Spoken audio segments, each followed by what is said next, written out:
Good evening, good evening, good evening. My name is Richard Lewis Brown. Today is May 11th, 2022. I'm excited to be here. Tonight, Richard the Real. Let me say it for you again. Richard Lewis Brown, May 11th, 2022. I see you, Wendy, and I'm on Facebook as well. I'm excited.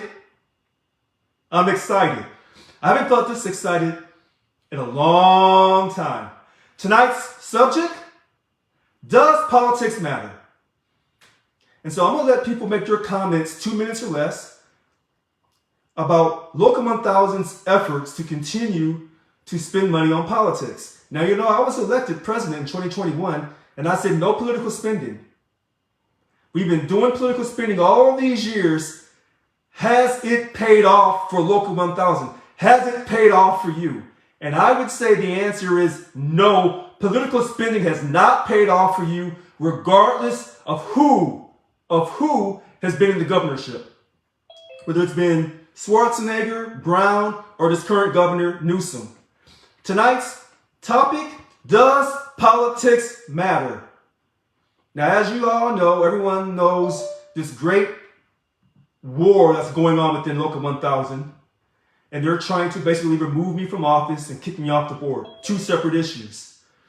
But what is the energy behind them trying to spread all these lies about me? Politics. Because for the first time, Local 1000 has a president that's saying no to politicians, that's standing up for people. How do you know this about Richard Lewis Brown? I'll tell you how you know. From the very beginning, when I took office on June 30th, the pandemic, we didn't just roll over and say that everyone had to be vaccinated. We stood up to the state of California, and we prevailed except for the healthcare workers in CDCR and other healthcare facilities. We stood up and protected people's rights about being vaccinated. And there was the TOGA agreement. We stood up and said $50 and $25 was not enough money, and that was disrespectful. Now, someone stated that we have $68 billion scheduled surplus, $68 billion for fiscal year 22-23. Recently, Local 1000, not under my leadership, signed a TOGA agreement. They signed a telework agreement. For what? Did they stand up and fight for your dignity? They did not. But they tell you that politics matters. They've been telling you this for years upon years upon years. Has your life improved substantially with pay increases in these last several contracts, or any contract that Local 1000 has done? Has your life substantially been improved with playing in politics? Your life, in my opinion, has not improved. Let me smile. Now they're saying, we want you to purple up on Wednesday. All the purple in the world, has it paid off for you? Has the purple paid off for you? Now, in my personal opinion, the only time the purple has paid off for you is when you're listening to Prince. Now it pays off. Okay? When Prince says Purple Rain, yes. If Prince says we're wearing purple, come to my concert, yes. God bless his soul. God rest his soul. But when has Local 1000 told you to put on purple and got you paid? When? They never have and they never will, because that's not the game that's being run on you.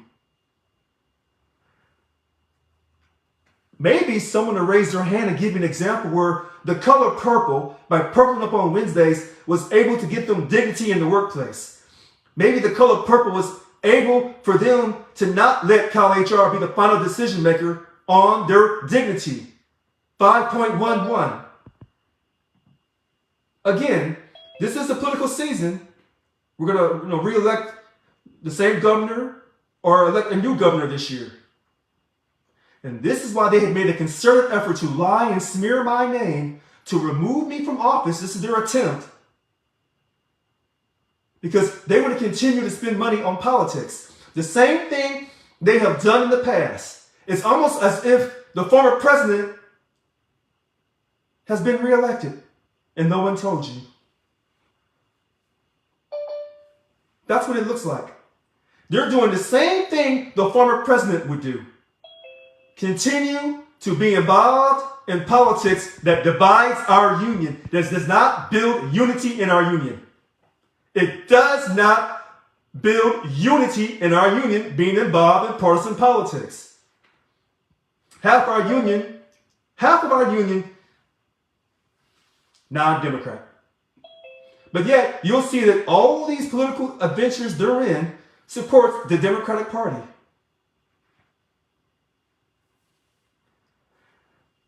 All right. If someone can raise their hand on Facebook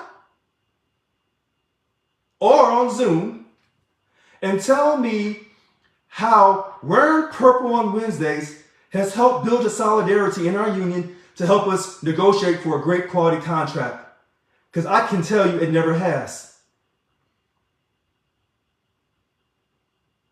Maybe if they were telling you about building a strike fund, but they don't want to tell you that because that's what I do. Because that's what a real labor union leader does. They build a strike fund. Doesn't matter who's in office.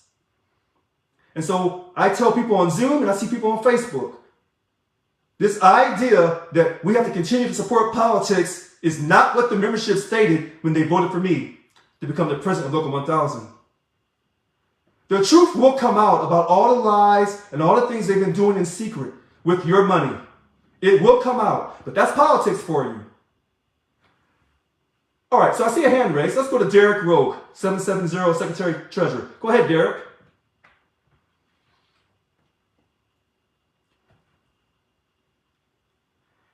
Derek?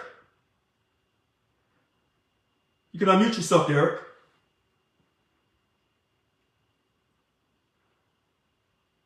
All right, so let's go to him again. Go ahead, Derek. You can unmute yourself, Derek. Okay, can you hear me? Yeah, loud and clear. Thank you very much, Mr. President. How are you doing today? I'm doing just great. I want to make... Oh, that's great. I'm doing fabulous. Thank you for letting me in here tonight. I had a fault. I just wanted to make a comment about the idea that wearing purple on Wednesdays builds solidarity. See, to me, this is like a mind control tactic. They want to keep you distracted by saying, hey, do this while we're doing this over here. This has never been about solidarity. And as you stated so brilliantly right now, they want to talk, a real labor union has always been involved with politics. That is not true. That is not true. As far back as I can remember, the idea of a true labor union was to go against anyone who was not for the worker, who did not have the same beliefs as the worker. And if our bosses are politicians, then I don't care what you're wearing on what you're not fighting against the opposition for better work environments, for better pay increases, for anything. So they can tell you all this in a nutshell that, by wearing this color in solidarity, you're representing and fighting for the cause. Are we really? Are we just being told these things because it looks cool? So often I hear people ask me, well, what about the new swag? What about the new swag? There was a shirt that came out one time, I can recall it on the back, and told you about all these justices that NSCIU Local 1000 was fighting for. I think everyone knows what shirt I'm talking about. Economic justice, social justice, etc. What does it have to do? What are any of those justices really going to do for you and your family? Ask yourself that question. Now, hey, I might be wrong. Maybe some people say, well, hey, maybe I want to be in those arenas. Well, sometimes when you get in those arenas, I'll stop right there because you might, how's the old saying go? Sometimes when you meet your inspirations, it's a huge letdown. And let me tell you, I've been down that path plenty of times before. Everyone out there, let's keep fighting the good fight. Do not let distractions lead you astray. The truth will prevail at the end of the day. And I do believe in my heart and in my soul, we together can make SCIU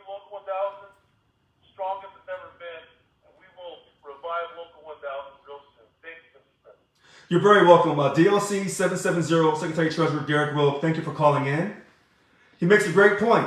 This idea of wearing purple is somewhat of a mind control. Who is the Service Employees International Union in Washington, D.C.? Who are they? You're a political organization that offers support to unions under the guise that they can protect you from being raided from other unions. That's what they tell you. And by you accepting their, quote, protection, their political protection, then you have to wear their colors purple and gold. And then you have to send them money every month.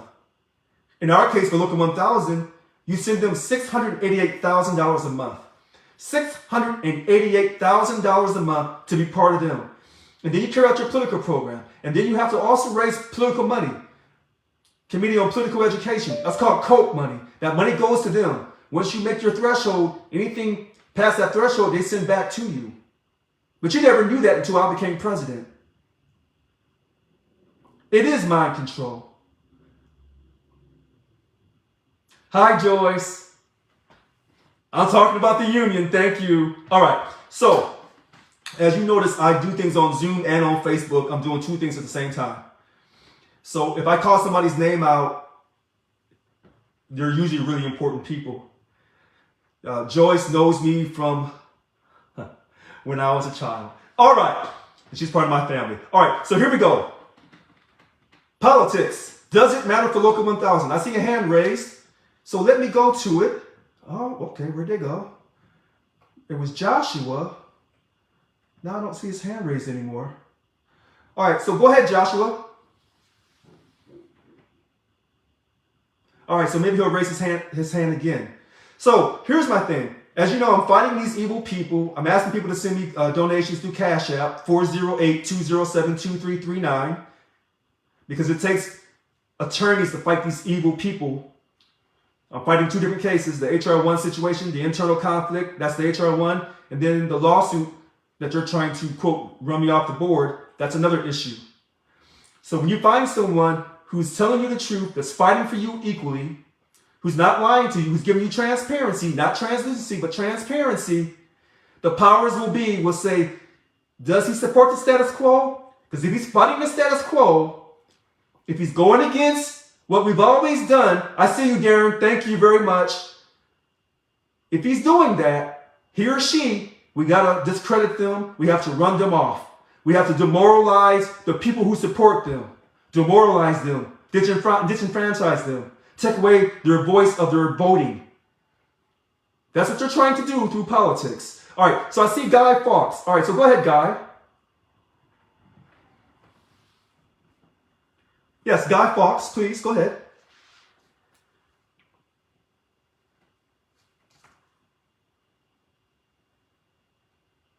Okay, so I'm going to go back to Guy Fawkes. You can unmute yourself.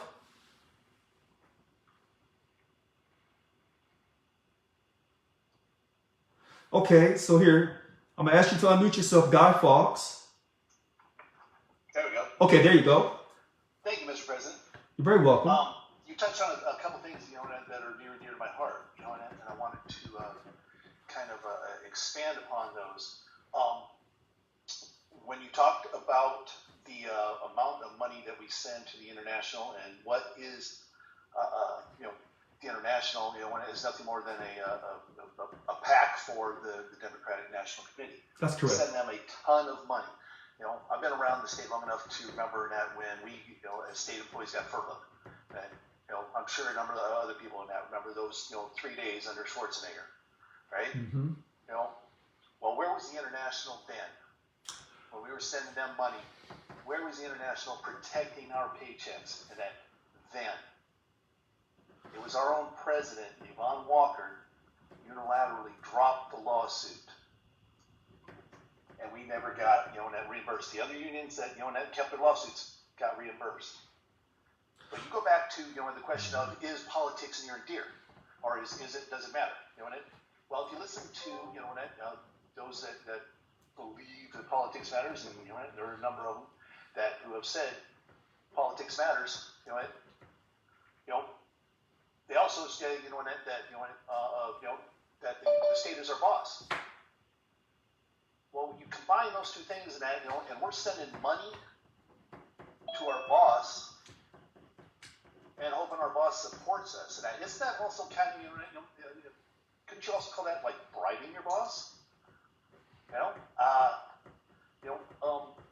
There's something, the current group in HereNet, if people don't know, the current group in HereNet, the day they announced that you got elected was the same day that an agenda item was put in, an emergency agenda item was put in, that we had to run to give Gavin Newsom $1 million. That very same day, we had to have an emergency meeting to give Gavin Newsom $1 million. Just recently, the board held a meeting, in which, donating money to the Democratic Party was going to be put into our policy file, which makes it, it's an automatic thing that, this union does. Why is the rush to support, one party over another when, I would like to, for those that believe that this, matters, please give me an example where, that supporting, these candidates has benefited us as state employees. All right, Guy Fawkes, excellent call in. You beat me to it. The furlough fiasco, 3 days of pay loss, starting 2 days, February 2009, with the third day, July 2009. Who remembers that? How many people lost their homes, their cars to repossession, foreclosure for the homes? Some lost marriages. How many people lost it all during that furlough fiasco? Remember when we took that strike vote and our former president was too afraid to go on strike? How many people actually really recovered from that furlough fiasco? Since politics mattered. And remember, they said, well, that was a Republican governor, so he was no good. Really?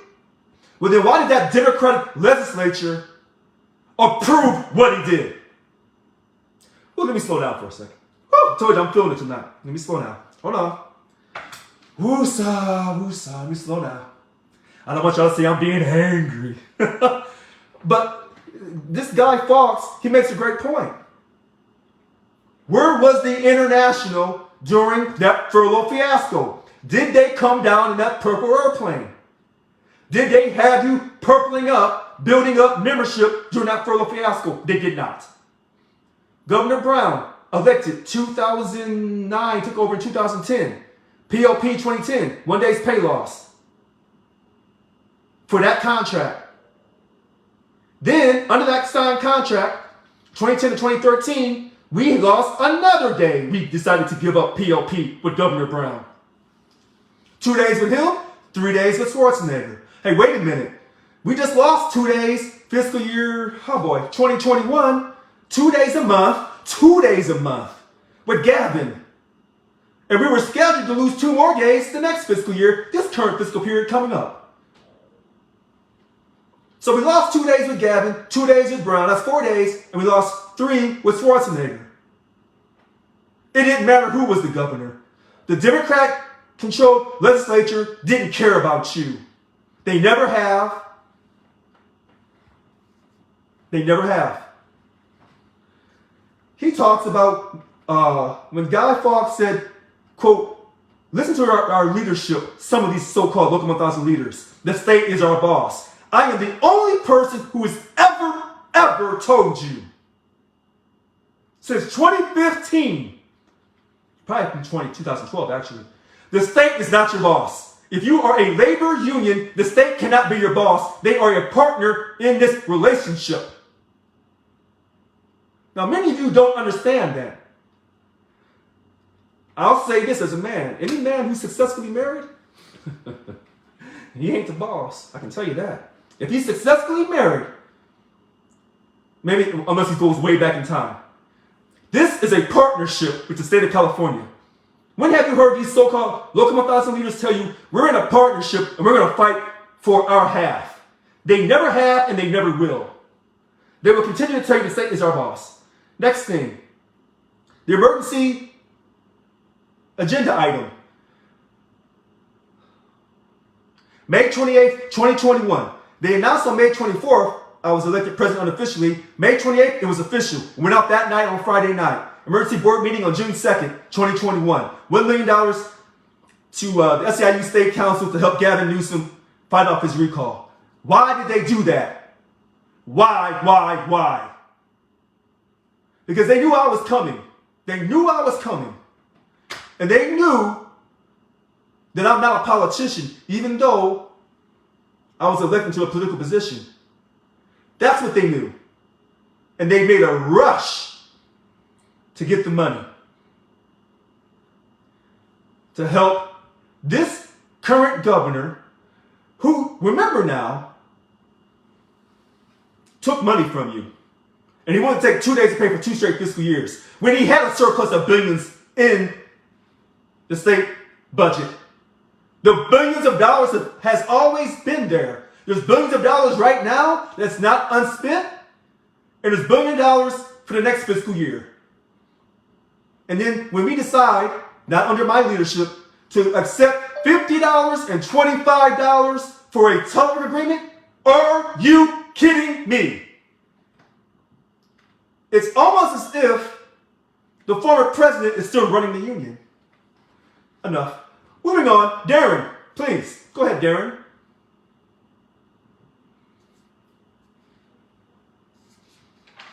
Hi, Darren. You can unmute yourself, please. President Brown? Yes. Thank you very much.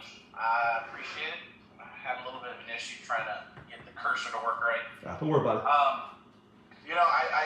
I want to parlay a few things off of what you were saying. And I know there's some folks on here that I see a familiar phone number there that was here last week that had a few disparaging things to say without being muted, but that's for another time. Oh. Back to when we ended up getting our 2 days this last year, or this last time around when we had to take the furloughs. The PLPs, yes, the PLPs, yeah. My apologies. The legislative office actually said no. The PLPs were not even needed. And in fact, what happened, if I recall correctly, is that legislature and staff ended up giving themselves a paid raise. At the very same time, the governor is calling our union and calling the other unions and saying, hey, we need to do PLPs. Mm-hmm. So we all know that the governor was using our money to shore up some important projects within the budget. And, our acting president at the time was more than willing to gamble with our well-being.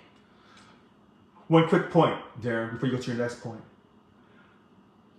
I can't remember, and so I would say that you're absolutely right, the legislature got a raise, but I know that the independent commission gave Gavin Newsom a raise.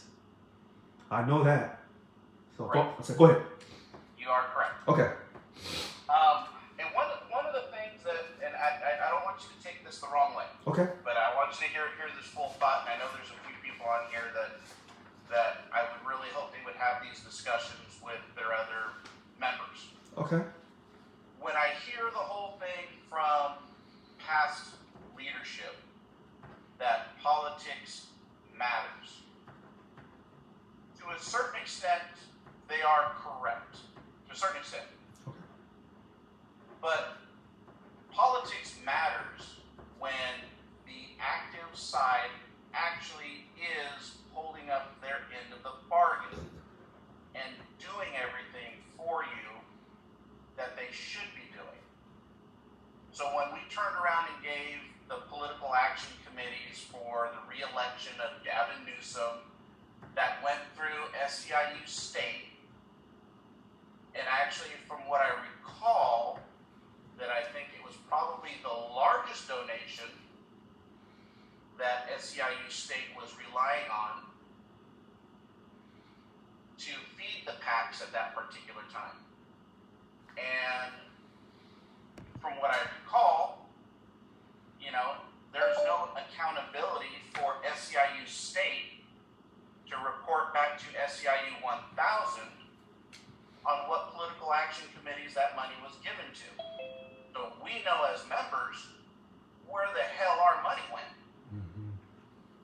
Now, if Governor Newsom was actually doing things for our union, I don't think a lot of us would have had an issue with the money going there. But this governor and the prior governor has done nothing but actually strip membership away from our union on their own actions. They've done everything that supposedly the Freedom Foundation has been trying to do. They've done a good job of it on their own.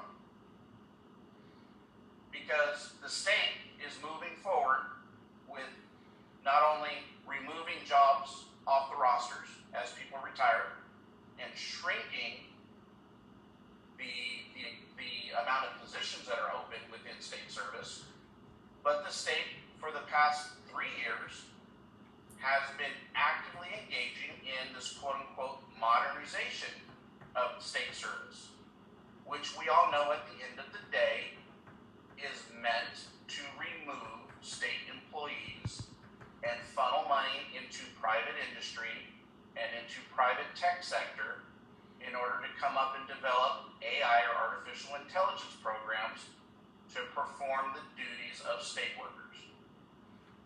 And that's something that our union has literally paid a blind eye to and is letting the governor do that without even being challenged. Wait a minute. Stop right there. Stop right there. You know, I talk about the reason why they're trying to run me out of office is for a number of reasons, but politics is the number one reason. And you just touched on it. Remember the August 27th rally to protect the jobs for those in CCC? And I hadn't gotten a chance to really rally for the jobs in DMV to stop this modernization while under a signed contract. Remember, I'm the only president of Local 1000. Any president of any public sector union has never come out and said that we should not lose jobs while under a signed contract. I'm the only president in the history of the state of California that has said, while under a signed contract, we should not be losing our jobs. I'm sorry, go ahead. I agree. And, you know, I just find it funny that we have a lot of people that just, for whatever reason, and they don't like the way that you do business. And I've said it before, and this goes to the effect because I already got a ear hole from a few of my coworkers the other day when the telework agreement came out. Okay. You know, that we basically rolled over and the state basically dictated that, hey, we're going to pay for about 15 to 20% of the people that are actually teleworking that $100 or that $50, excuse me. So did you, and did you, before you continue, did you tell them that Richard Lewis Brown did not roll over? That this. Well, they were, Okay. they were under they had no idea of everything that's been going on. Okay.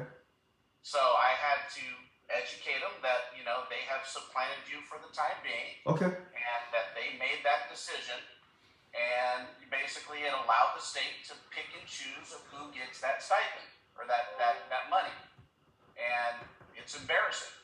And I'll be honest with you, if that's any indication of how things are going to go, I have the slimmest confidence level of the people that are going to be sitting at that bargaining table in about 8 months.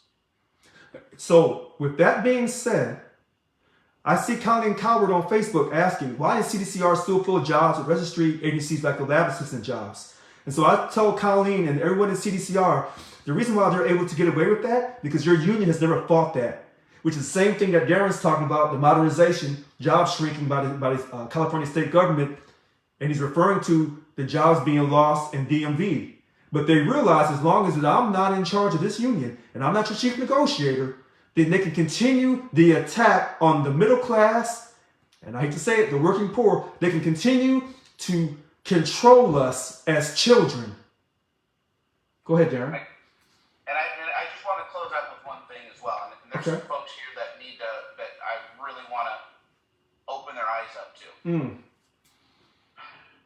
Our union, and I've been a state employee now going on my 6th going on 7 years. Our union, since I've been here, has suffered from a caste system.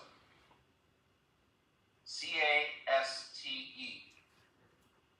And it seems that the higher up you are as far as your salary, they've been more representative to the needs of those. Yet those who, and I'll be honest, I'm going to pick a good number, those employees and those members who basically make about $50,000 or less have historically been nullified by SEIU management and leadership. And in my situation, for me, I have a state job, but as well as I have my wife as a state employee as well. And I stay engaged with our union because I have fellow coworkers that are single income coworkers that don't have a spouse or a significant other to rely upon. And when we're neglecting the lower pay classifications and only paying attention to the higher end pay classifications, that is a huge problem. And I know that was something that you were working to really try to address until all this other crap started happening. And, my thing is looking at it like this.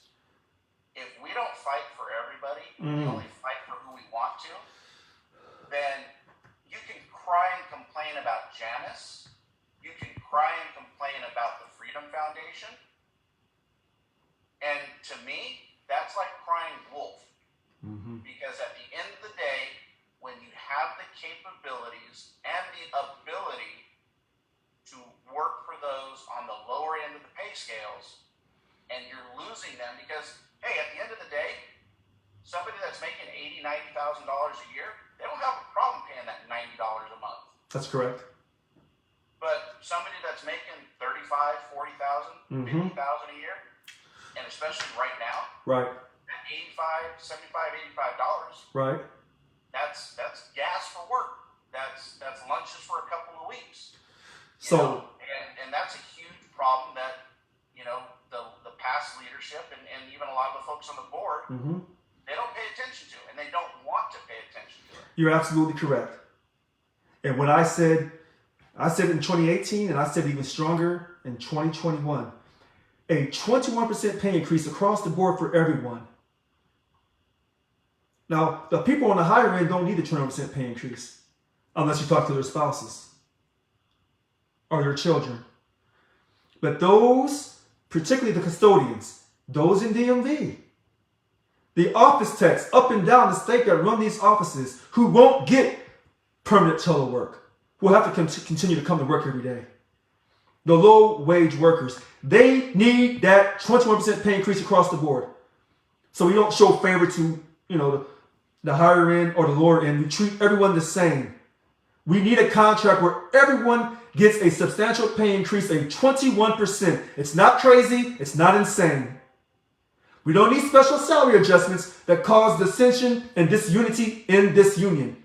730 some different job classifications. We don't need special salary adjustments. We need a substantial pay increase across the board for everyone. This is another reason why they're trying to run me out of here, because I will not break on this. They cannot break me. I will not give in. I will not budge. We've been giving up and giving up and giving up for too many years. Oh, no, without a doubt. And I got one thing I want to close out with. Okay.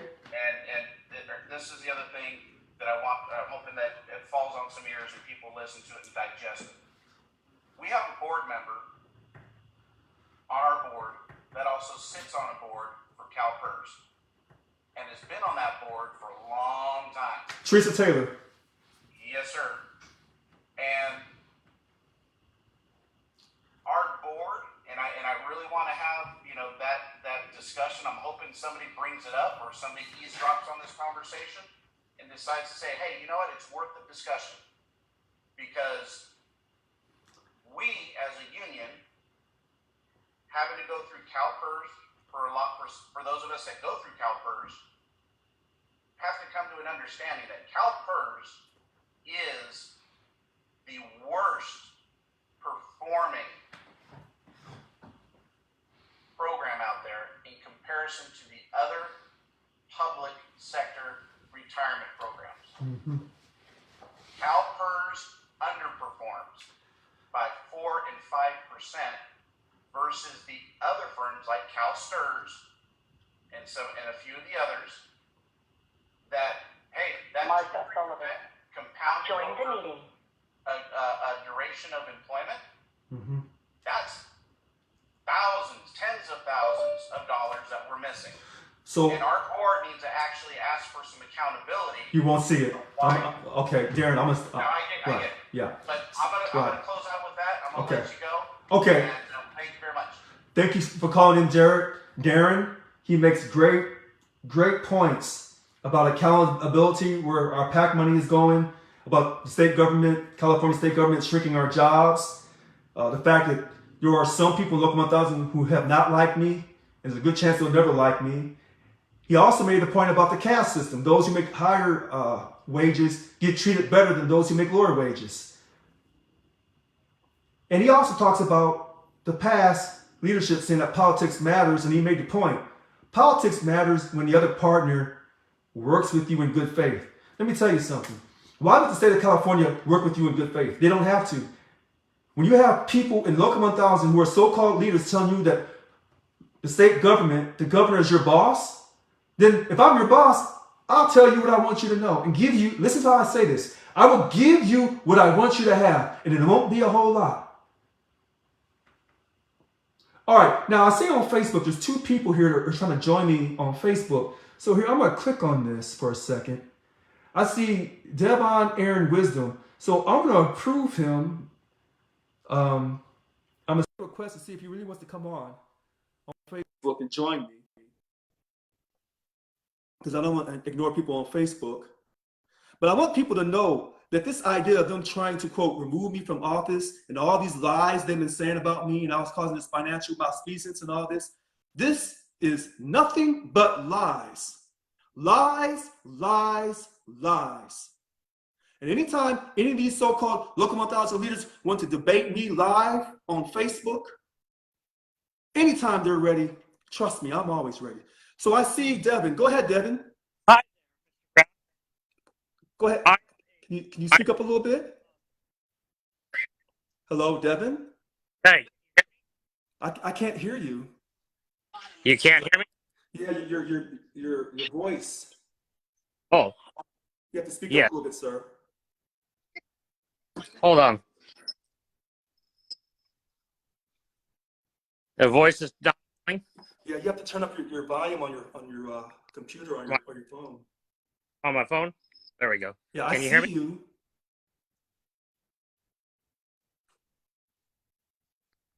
Can you turn your volume up? Yeah. Hello? Yeah, it's up all the way. Okay, you have to speak up a little bit. Okay, yes, my volume is. Can you hear me, or is I'm still low? It's low. I see you, but you can always jump on Zoom. You can always go on Facebook and click on the Zoom and come on Zoom as well. Okay, let me go. Okay, so try to join me on Zoom, and when I see you, I'll let you in, and then I'll let you talk. Okay, so we'll try that. Now, down me told his Facebook audio was off. All right, so I'll X out of him, continue without guest. And then the other person that was on Facebook was Diane Jacobson. I'll approve her. And I'll see if she wants to come on, and she can join me on Zoom as well.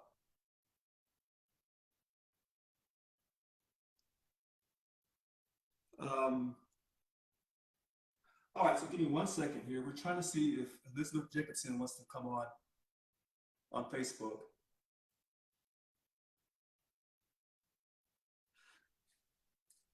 But I want to thank all the callers so far. Everyone's making great points.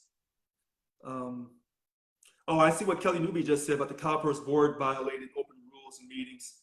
Yeah, but this time they got caught. That's not the first time that the CalPERS board has done something wrong.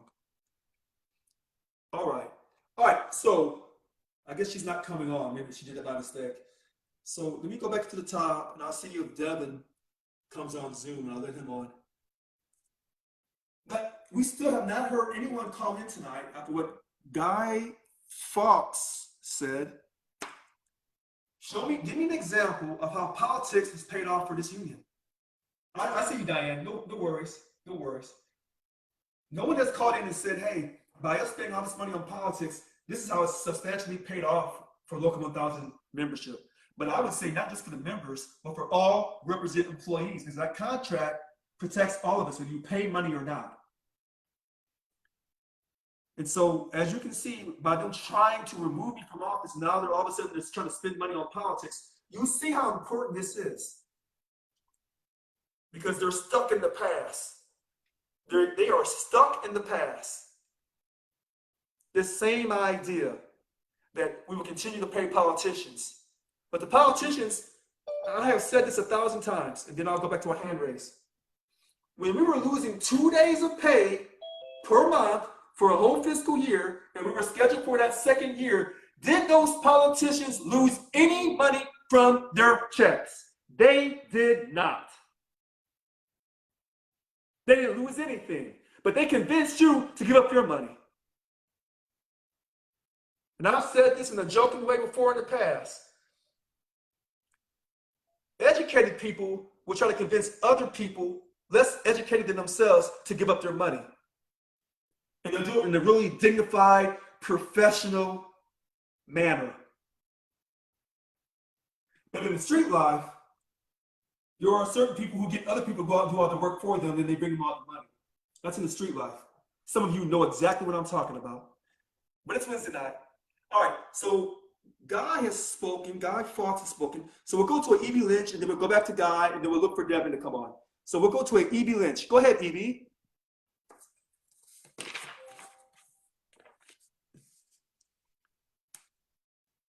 So we're going to go to an E.B. Lynch. You can unmute yourself, E.B. Lynch.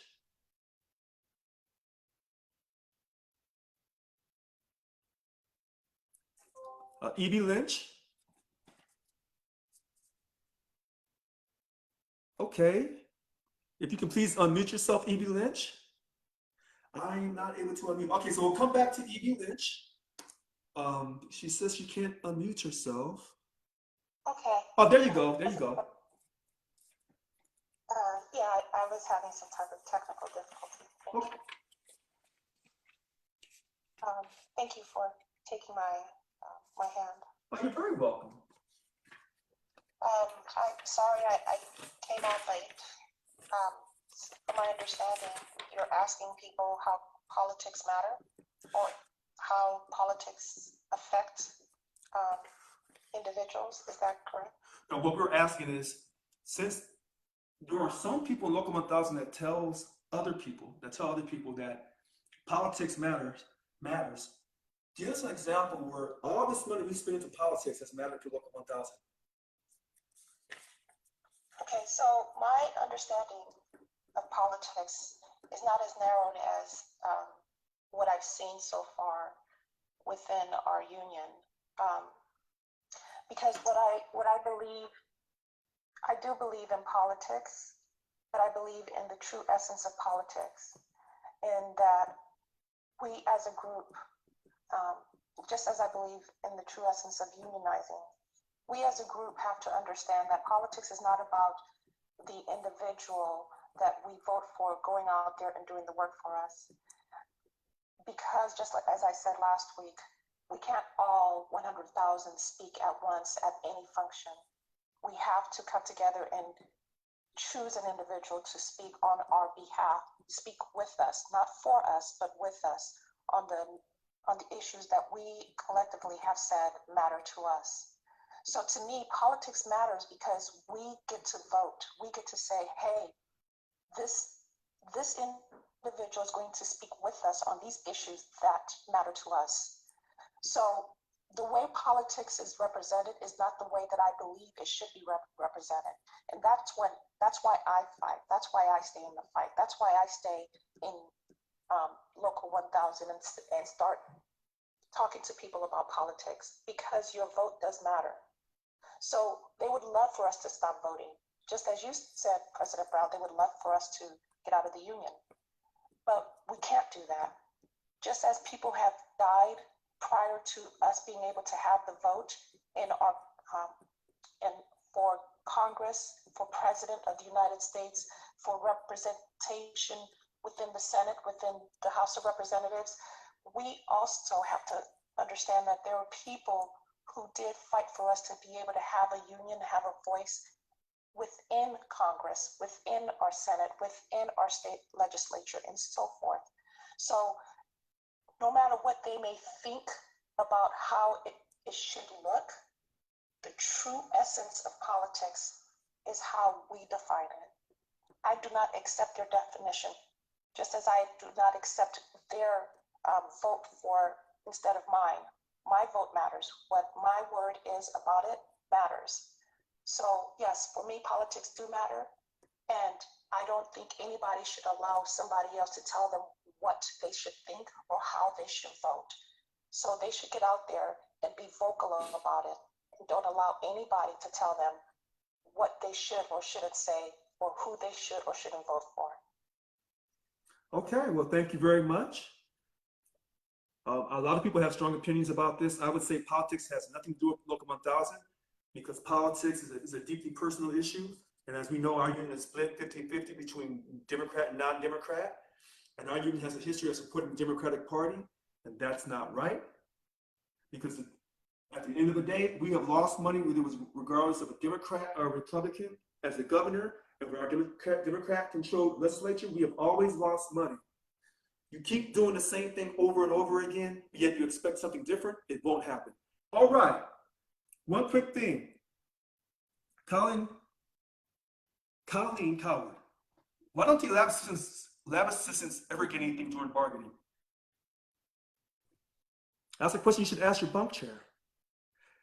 As I was elected, I told you you're going to get paid the money. I can't speak about the past, but then they don't care about you. That's the simple answer. They don't care about you getting anything. People say, well, you do a lot of talking, Richard. Really? Maybe y'all should talk to the CCRAs because there's a possibility they're getting ready to get a substantial pay increase outside of this current contract.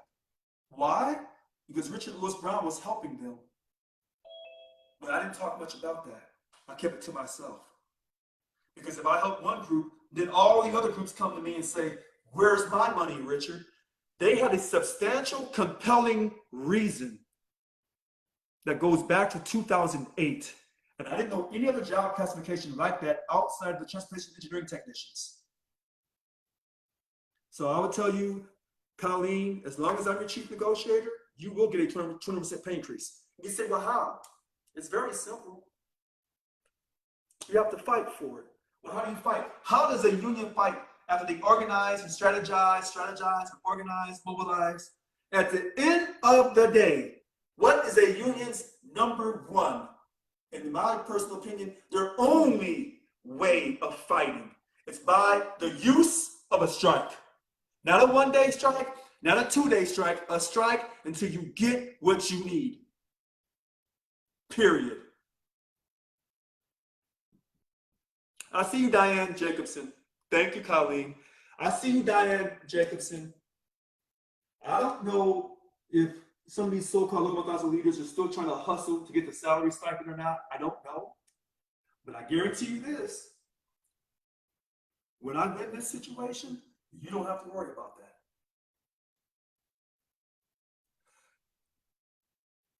I told you I was excited tonight. People have strong opinions about politics in this country. And some people say, Richard, our union has to be involved in politics to a certain degree. No, that is absolutely not true. And that's not how I got elected. All right, Guy Fawkes, we'll come back to you. Go ahead, sir. And we'll go back to E.B. Lynch. So go ahead, Guy Fawkes.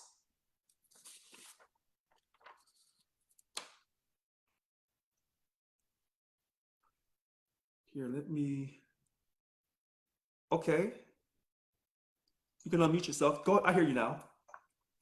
Thank you, Mr. President. You just touched on something that I wanted to expand upon. I and kind of lit a fire in that, and that was the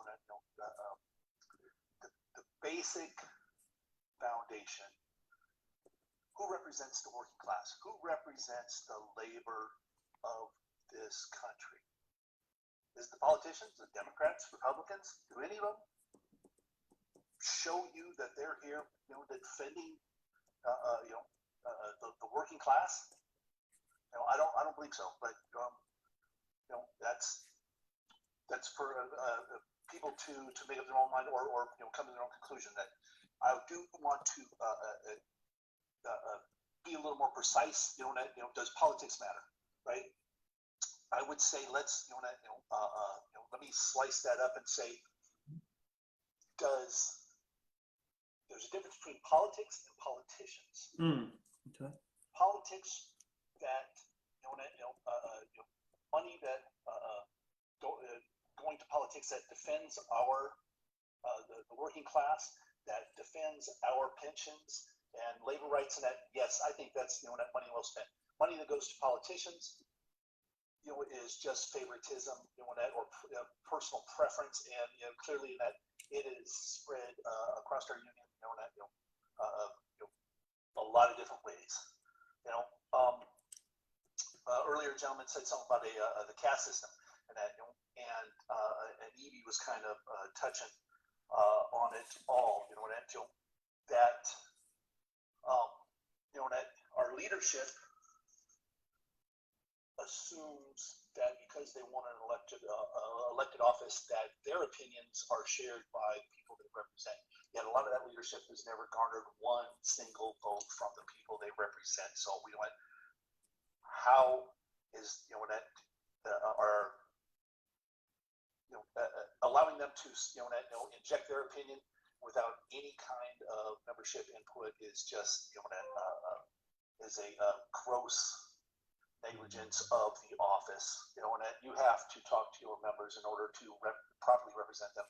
Otherwise, you're nothing better than a Roman republic. Thank you, Mr. President. You're very welcome. Let's go back to Evie Lynch.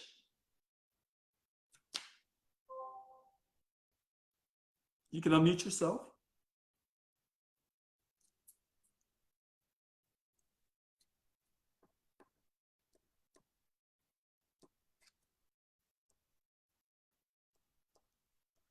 Yes, Evie Lynch.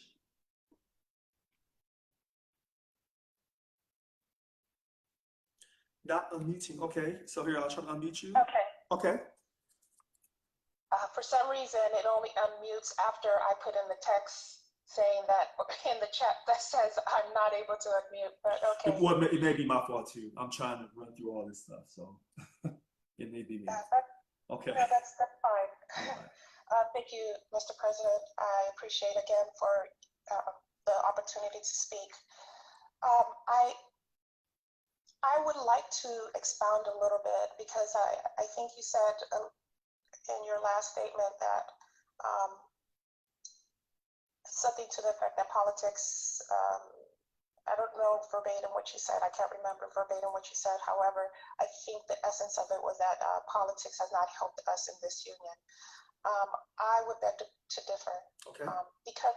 Because of the fact that politics encompasses more than just the minute, short-sighted vision that past leaders have utilized it for. Politics is a lot more than that. Remember, there was a time when people thought, oh, why vote? We'll never have a black president. It's never going to happen. They never will let it happen. You're wasting your time. And yet, because there were those who persisted, there were those who said, you know what, even through all the hate, all the discrimination, all the backlash that I receive, I will still continue to believe that one day it will happen, and that day came. I too believe that one day we will get to the point where we can be able to utilize politics as it should be utilized within our union and within other unions throughout the state and throughout the United States.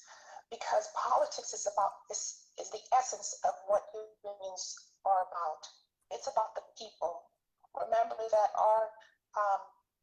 that the forefathers wrote Declaration of Independence and started it with "We the people." So politics is not about, what they made it about. It's not about somebody getting into office and having an ego trip and saying, I am now the union and I am the voice of everybody. No. Politics is about those individuals who never had a voice before joining together as one to be able to put forth those issues that affect them the most. Is it perfect? No, but what is? So I do believe in politics. I do believe that, yes, there's a lot. Okay, so we just lost her. She was saying that she believes that politics does matter and that one day we'll be able to use politics to move the union. Now, she's not by herself. Evie Lynch is not by herself, and she says that. I would strongly disagree with that.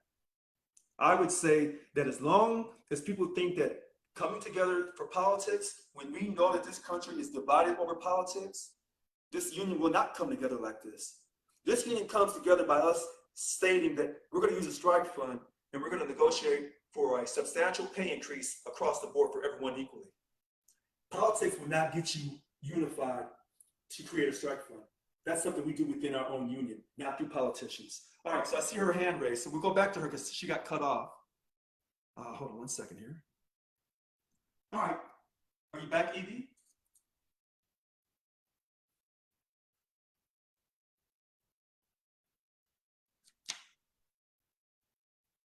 Evie Lynch?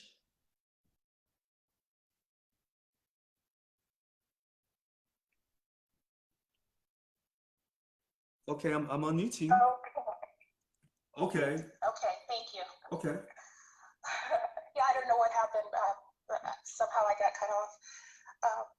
But I wanted to say that, yes, politics, it's not the only answer. Okay. It's a answer, but it's not the only answer. Okay. And no, politics is not about unifying. Christ said,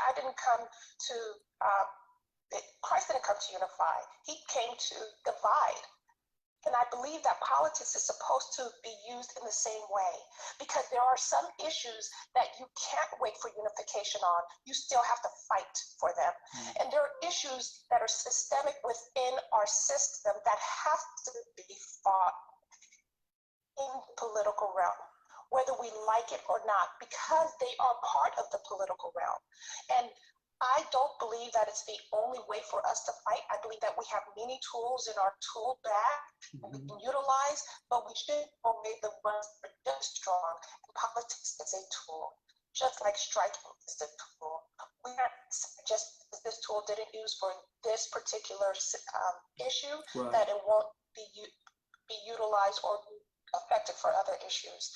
I believe politics, it does matter. But you have to use it correctly. So- and you have to use it for so, the right right. issues. So here, hold on a second. Last thing. Hold on, wait, before you go to your last thing. You say that we have many tools. I would argue against that. And a lot of people would say, well, I think, Evie makes a great point. Politics does have a role in our union. I would say, no, it does not. I would say absolutely not. And that's not that was not how I got elected.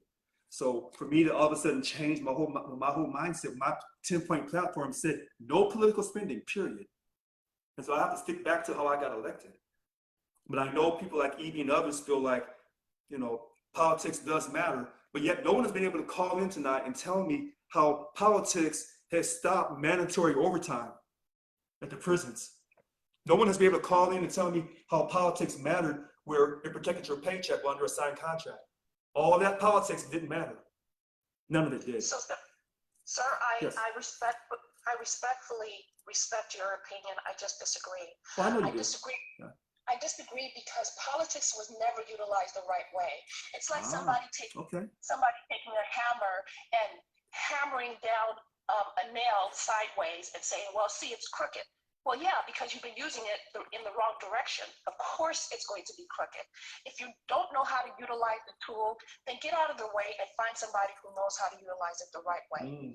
So what I'm saying is politics matters when you use it the way, in the fashion it was meant to be used. We've been improperly using politics within our union because we've had people who didn't know how to lead, who didn't understand what the nuances of politics, and who decided that their voice was the only voice that mattered.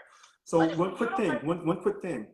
When you say the politics was not utilized correctly, then you tell me how we're going to quote, because they're going to be coming out here with these flyers from Local 1000 that I did not approve, asking you to support these different politicians. How are you going to unify this union when you have people who are non-Democrat and Democrat trying to come together to vote for the same politician, but these politicians have vastly different views depending on the political party they belong to? How's that going to work? So, sir, I don't believe that our union has the right or should ever tell people who to vote for. Okay. Our union should always say, these are the individuals who are trying to garner your vote. Let them have a debate. Okay. Because one of the things we haven't had enough of is open discussion about the issues. We've had a lot of discussion about just silly innuendos. And that's, I told you last time, I want to know the facts. Give me data. So when you say you're going to help me, okay, then lay it out to me. What are you going to do for me specifically? Or what are you going to do for our people specifically? What are you going to do for LVNs, for RNs, for CNAs, for those individuals who are behind the bars, behind the wall, behind the wire, who day in and day out are being called upon to work extra shifts and extra shifts and extra shifts because we have an inefficient system that has been utilized for decades. And we are told to fix it, and if we can't fix it ourselves, well, oh well, too bad, it is what it is. Well, that is not good enough any longer. So when you have a politician that comes and says, I want your vote, then it's the union's job to say, okay, well, tell us how you're going to help us, and then let us decide. Because we as members, we have the capability of being able to decipher what these individuals are saying. The little nuances between the words, we can figure it out. Guess what? I graduated from high school. I think that's the minimum that you need to have a state job. So I did that. I can read and write. So I can be able to hear their information, take it in, and then be able to make my own decision. So our union has not done that. And if they did, they would be able to have people who supported the union because the union supported their individual vote. And it doesn't matter if you're a Democrat, a Republican, an independent, you vote your conscience. Right. You vote based on the facts. So here's the thing: they've never invited non-Democrats into debates. That's the first thing. And why? Because we're associated with SIU International in DC, as opposed to Democratic Party. So when people say, "Hey, politics matters," that's what they want. That's what they want you to believe, but it does not. They use that statement against you because then they draw you into a conversation, and then once they draw you into the conversation, then they trick you. And that's how I got elected. That's why I got elected, because I said no politics. I was treating everyone with fairness and respect, regardless of their political beliefs. I said no politics. We're going to unify this union without being involved in politics. And that's how I won the election. And I respect that, sir. I really believe that right now we need to look at everybody individually and collectively. And when I say individually and collectively, I mean that there are people can think for themselves. They can be able to take that information and say, okay, this is what I like and this is why. So based on my individual needs, this is why I say this is X, Y, and Z right for me. And collectively, we can say, look, I'm not going to get everything that I want. Right. Let me get what we need, because there are needs that we all share. And those needs need to be paramount sometimes over the things that we want. So we have to be able to utilize politics effectively as a group. So when we don't have the leaders who can be able to decipher, who can be able to understand the nuances of politics, well, then of course they're going to lead us astray. Why? Because the foxes are led into the hen house. They allow those foxes to come into the hen house and eat us alive because they don't know the difference. So, so we need leaders. But here's the problem with this. He said we need leaders that can discern, who's right and who's for us and who's not. Local 1000s never had leaders like that. Not until I came along. Now there are some leaders on the board, and there are some bunk chair leaders who understand what I'm saying, but they're in the minority. And for the history of Local 1000, they've been involved in politics, and that's been our detriment from day one. From day one, that has been our detriment, because we have not been able to decide how to create a strike fund, make a statement, bargain in good faith, and after reaching a legal impasse, go on strike and shut down the fourth largest economy on earth. There's your politics. Getting people to unify to say enough is enough. We're going to shut the state down. And I agree, sir. I agree. We do. That has to be one of our biggest tools, and we have to plan for that tool to be utilized. I agree 100% that that's something that needs to be done, and it should never be taken off the table. Are you able to hear me or not? Oh yes, I'm listening to you. I'm listening to you, and someone's telling me to watch 2,000 Mules about politics. 2000mules.com. So I'm listening to you, Evie, and I'm trying to follow up Facebook at the same time. So go ahead, Evie. Go ahead.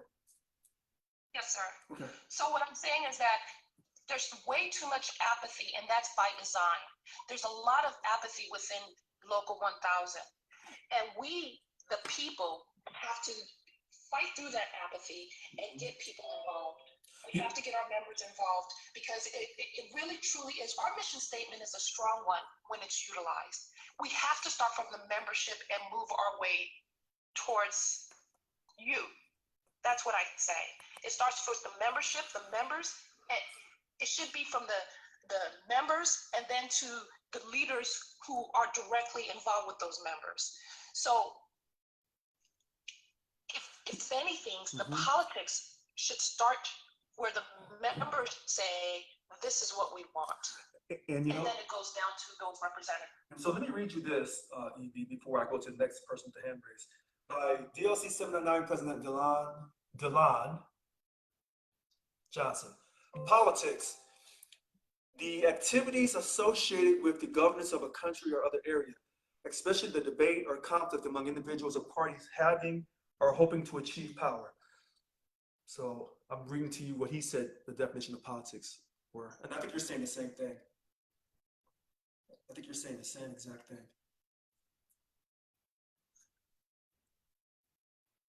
So we have to get people involved. And the reason why I'm taking my time, and it seems like Evie Lynch and I are having a quote disagreement. I want her to speak her mind.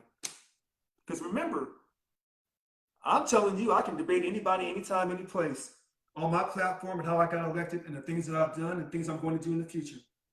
If I cannot take it from a dues-paying member, she could be a non-member as well. She get the same equal respect. These other so-called Local 1000 leaders will never have an open discussion for this long, unscripted, unedited, because the truth is not in them. I know the truth is in Evie Lynch. I've seen her in action. So I don't want people to take this conversation and think, oh, we're fighting or whatever. No, she has her viewpoint, I have mine. But at the end of the day, we're still on the same team. Promote Local 1000, because we want the voice of our people to be heard, because she believes in a substantial pay increase just like I do. And I believe she works behind the prison walls. And I know that mandatory overtime for the LVNs, the RNs, sometimes the supervising cooks, is out of control. Why is that? Because you've never had a leader say enough is enough. Okay, so I'm gonna go to Guy. One quick thing. Can we talk about the essential worker premium pay? We collected 17,000 petitions. I was in the process until they, quote, tried to suspend me. And now they're saying they're still doing this. I don't know if they're still doing this or not, Diane Jacobson. What we do know is they just gave in on that 50 and 25 for the Tulloch agreement. That we do know. So, hopefully I'll get this situation rectified to where I'm back in office doing my job that you elected me to do. But we can't give up. All right, so Guy Fawkes, we'll go back to Guy Fawkes. Go ahead, Guy. Thank you, Mr. President, for taking my call. I won't be long because I've been on here a number of times this evening, so I appreciate being able to share my viewpoints. I will repeat again that money for politics that protects the working class, good money spent. Money that goes to politicians of any political party just because they're a member of the political party, bad money spent. But I will give an example of when politics matters to labor unions. Okay. It was known as the Wagner Act.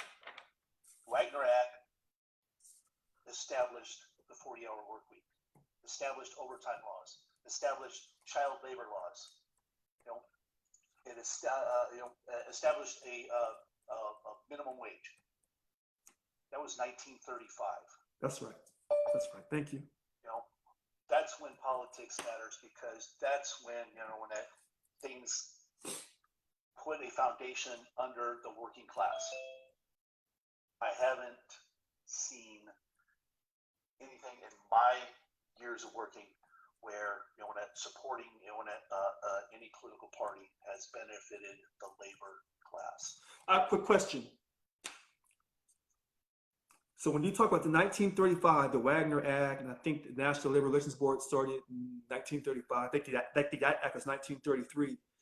Did that stuff, because of politics, did that stuff get created because of the threat of strikes and shutting down the ability of the U.S. economy to produce products and services? I would say the reason that the Wagner Act, also known as the Labor Relations Act, got passed was not necessarily because of the threat of a general strike, so much as you have to remember where we were at as a nation. We were in the middle of the Great Depression, and the labor class was hurt. People were starving, and the worst thing for people in power, political power in it, is to have social unrest. That is a major threat. And we saw it in the Occupy movement in 2009, 2010. That was an organic coming together of the working class of all bent, and it scared the powers that be. That way, their reaction to the Occupy movement versus the Tea Party movement or the other protests that were going on at the time was not a threat. It was the organic where they couldn't identify a leader of that movement. That scared the hell out of them. So it appears you're one of the few people who's called in that you take me back in time and you challenge me on history. So you said Roman Republic. I laughed at that because that's a very interesting term. And then you said another key word, social unrest. And maybe this is another reason why they're trying to run me out of here. Because I'm creating social unrest, because that's what a union leader does. Now, some union leaders can do it through politics. I say you do it through a strike. But if you and Evie Lynch and others say, hey, we can create this social unrest, Richard, we can create a compromise, Richard Lewis Brown, by doing the strike while still trying to negotiate with these politicians, even though they've never negotiated in good faith in the past. And I say you learn from the past so you don't continue to make the same mistakes in the future. If some of you believe that we can get this done, we can create this social unrest, and that the strike will only be used as our last resort, okay. But I have an ability to see down the road. And like I told people a long time ago, if you don't go on strike, then why would I ever negotiate with you? I won't. I'm telling you, if I'm in the state of California and I'm the governor and I want to run for president of the U.S., in a couple years, I am never going to negotiate with you unless you force me to. Power recognizes power. This is the United States of America. We were not built on weakness. Because if that was the case, I'm sorry, go ahead. I'm sorry. I would say, that it's the credible threat of a strike that brings that the people you're negotiating with to the table. That the actual act of a strike is a last resort, but a credible threat, because you have the strength of the membership behind you, that is your most powerful tool. You remember that when we took in 2000, what was it, 2009? Yvonne Walker took a strike vote. She also took a strike vote in 2016. The reporting of that strike vote was never by the number of votes. The reporting of that strike vote was a percentage of those that voted. You don't know if 10 people voted or 100 people voted. The reporting of the vote, the vote was a percentage, so it maintained some sort of credibility of the strength of the union without actually saying we only had 5 votes in this thing and 4 people agreed. It's the same as the ratification vote, also only by a percentage, never by the number of people that voted. And I would respond to that by saying you're right. And the reason why they don't want to tell you the number of people who voted for the strike or voted for the contract ratification, because the numbers don't look good. And that's a reflection of leadership. Now remember, I ran on a platform, 10-point platform, where I wanted everybody to vote, have the right to vote, whether they paid money or not. And they told me I had lost my natural born mind. But if you give everybody the right to vote, now you'll really find out what voter apathy really is. But as long as you're making people pay money to vote, then you don't know really what your voting record can be or what your voting percentages can be. All right. Great callback. So we're going to go back to Evie. I think she wants probably, wow. We'll go back to Evie and then we'll go back to Derek and then maybe we can try to close this out. Okay, so we'll go back to Evie Lynch. Go ahead, Evie.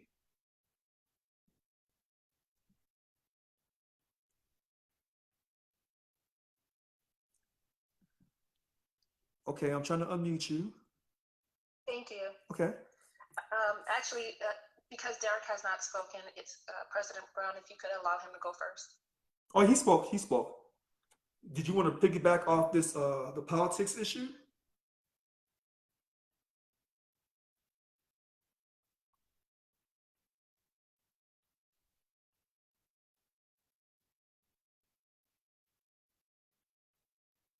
Okay, so I think okay, hello? Okay, so we'll go to Derek. I know he's spoken already too. So go ahead, Derek. Okay, thank you for taking, can you hear me, President Brown? Yes, and then we'll go back to Evie Lynch here in a second. Sorry, I've been having connectivity issues all night for some reason. I think it's my internet. Sorry about that. Oh, that's okay. No, I just, I want to make a comment. I got cut off a little bit earlier. Okay. The gentleman was speaking to you, and you know what he said actually really resonated with me because, for so long we've been hearing,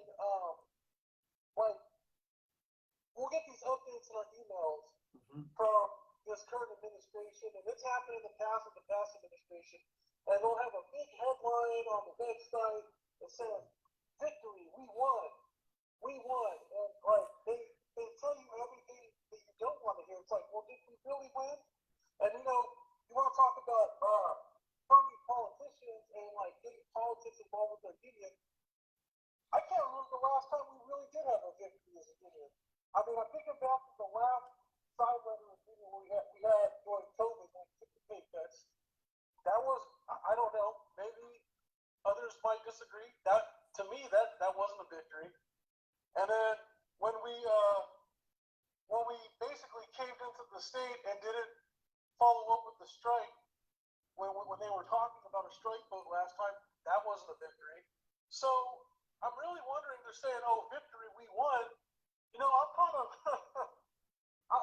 come out and say it. I would respect these individuals more if they say, we won, but you didn't.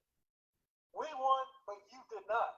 Because who's really the winners here? It's not us. We're still hating. If we were the winners, I don't think any of us would be sitting here talking right now. So who in the right state of mind do these people think they are to speak for all of us and say they represent one voice that we are winners? I disagree. And I hope that through this tough fight, I hope there is a change coming in the future, because I'm tired of taking a loss. I'm sure thousands of us are tired of taking a loss. And let me say this to you quick, Derek. I see someone on Facebook, Antoinette Gaines, and then I see Diane Jacobson talking back to her about, they're tired of the madness. They want to know what the plan is. Everyone wants to know my strategy. Everyone wants to know my plan to correct this madness. That's funny. Everyone wanted to know my strategy when I was campaigning on how I was going to win. But God said, don't reveal it yet. All right. Thanks for calling back, Derek. And then we'll go back to E.B. Lynch. So I'm going to unmute E.B. Lynch.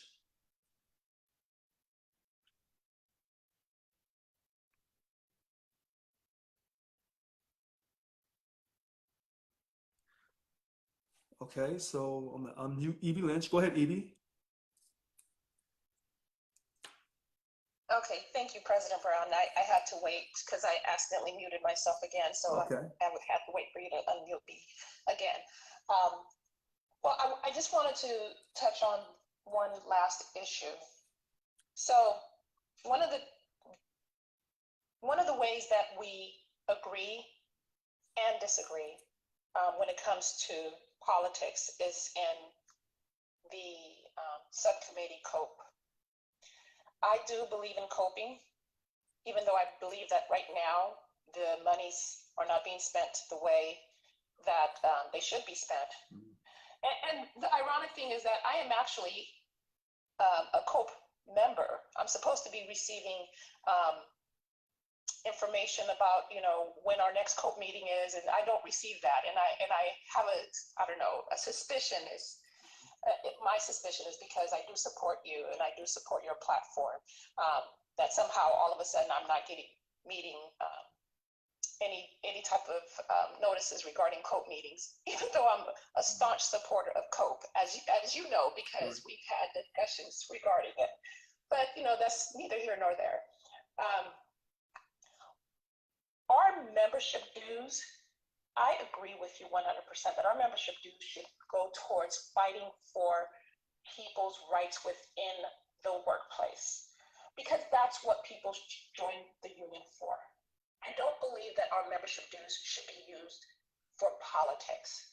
I believe that when people come and say, hey, I'm joining a union, they do it with the understanding that their money is going towards protecting them if they get into some type of situation in the workplace and they need a lifeline, they need help, they need representation.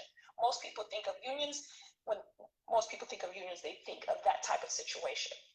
So I do believe, and I agree with you 100%, that our membership dues need to be used to represent people regarding the issues that they have within their workplaces, because there's so many issues that need to be tackled.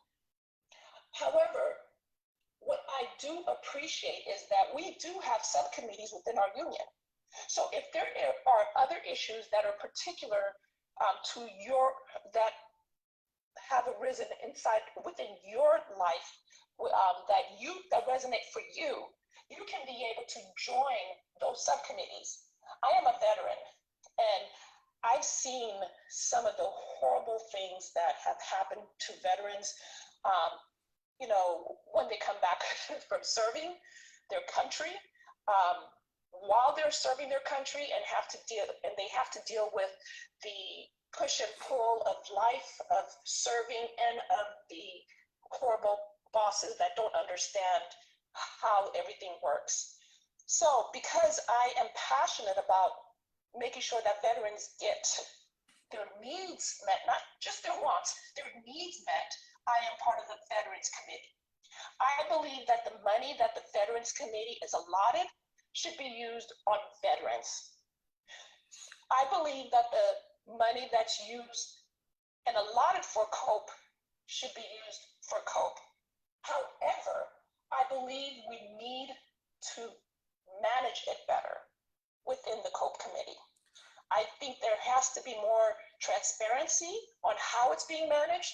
I believe that people need to know where that money is going, how it's being spent, how much is being received, and how much is left over after it's been spent. We don't have that kind of transparency within our union, and we should. We should, because it's not our money. Like I said previously, we are stewards. We are stewards of other people's money, other people's issues, other people's rights. We are stewards. So we should not be speaking for them. We should be speaking with them on all issues, on all matters. So we have the African American Committee, the Women's Committee, all those committees are there for a reason. And like I said before, we had leaders before who mismanaged the union and didn't understand that these committees are the ones that should be utilizing their monies for those issues. It Yes, shouldn't hold on. Yeah, hold on a second. Yes, they did. Say that? No, they knew. So this is Okay, well, I am a person that gives people the benefit of the doubt. I'm not right, but saying I'm telling you, that but I'm they telling you, did. you What may I'm saying is hold it was on, mismanaged. you may be giving people benefit of the doubt, but I'm not. I appreciate and that, what, sir. what I'm telling you is that they knew exactly what they were doing. And just like when I exposed all that credit card fraud that they did, when they said I was the one spending money wrongly on the credit cards. And so let me say this to you. I didn't run to become president of Local 1000 to have these different committees. In fact, I got bullied into appointing people to these committees. Because a union should not have different ethnic committees and this types of committees. A union is supposed to unify, not divide us down even more. And I so, agree, sir. However, sir, Mhm. because we do have issues within those subcommittees. Right, but if a union, I'm sorry, Right. sir. Hold on one second, Okay. please. I do believe that these subcommittees are there because they're necessary. Because we do have systemic racism within our system of government. We have all types of different types of isms. And because of those isms, we have to have the people who are affected come together and figure out ways of tackling those isms. Right. So So- that is the reason why we have those. So until we can't say, oh, it shouldn't be, Yeah. and just let it be. but I we have to disagree. say, But I disagree. First, sir, I I'm sorry, disagree. sir. Right, We but first have to first say, yes, these exist. Right. Just like I talk to my wonderful friends who Right. happen to be Caucasian, and they say, Mhm. oh, 10 years ago, they wouldn't believe me when I said, hey, there is a stereotype when it comes to women and when it comes to people Correct. of color. That's correct. Because they didn't Right. understand it, but I did. Right. So let me now, because we brought it over and over and over, generation after generation after generation, and it took, unfortunately, too many people to die. right. And now that we are in a generation that God finally has Right. given us the ability to see Right. on multiple platforms Right. in real time what is happening to Black people Right. within these isms, people finally say, oh my goodness, it does exist. So here, let me we say this. cannot deny. Right. We So, cannot well, hold deny on. that the isms exist Right. So within our union. right. And So here, because it exists within our Right. union, we have to have committees to be able to tackle these isms, sir. right. So let me say this to you, Evie Lynch. I didn't run to join a union, to lead a union with all these different committees. I did not do that. And when I told people about racism that I'm being affected by it as a Black man leading this union, people didn't want to hear it. But here's the funny thing. All these different little human rights committees divide us even more. Period. But that's not part of my platform. And this is the funny thing about people when they talk to me, and I say, I'm a hard person to talk to. Because I fall back to what I know. And what I know is my 10-point platform. And my 10-point platform has nothing to do with dividing us even more. It talks about bringing us together, regardless of political party, regardless of our skin color, regardless of our job occupation, period. Period. And so when you talk about racism in America, yes, Evie Lynch, you and I both know this quite well. Quite well. And when I got bullied, and people, you go back to the tape in July when I took over, 21, and it was Michael Guss claiming that he was Jewish. Okay, so he's Jewish and I'm black, and that we need to have the Human Rights Committee. And then Jill Joyner said the same thing, her being Native American. She said her people were here on this land first. And I said, yes, that's fine. Okay, let's do the Human Rights Committees. But that Human Rights Committees is all part of the Internationalist propaganda, political poetry, period. That's where that comes from. That was not part of Local 1000's original history. That's from SEIU International's political poetry, propaganda, pathology. That's what that is. That's what that is. Now I'm falling back to what I know. Now tonight, oh, she's back. All right, so go ahead. Let's go back to Evie. Go ahead, Evie. Here, let me try to unmute her because I know a lot of people feel like her. So go ahead, Evie. Thank you, President Brown. And I really, truly, I want to first, before I go on, say thank you for allowing this platform, because debate on all issues and any issues is necessary for us to be able to truly grow from these issues.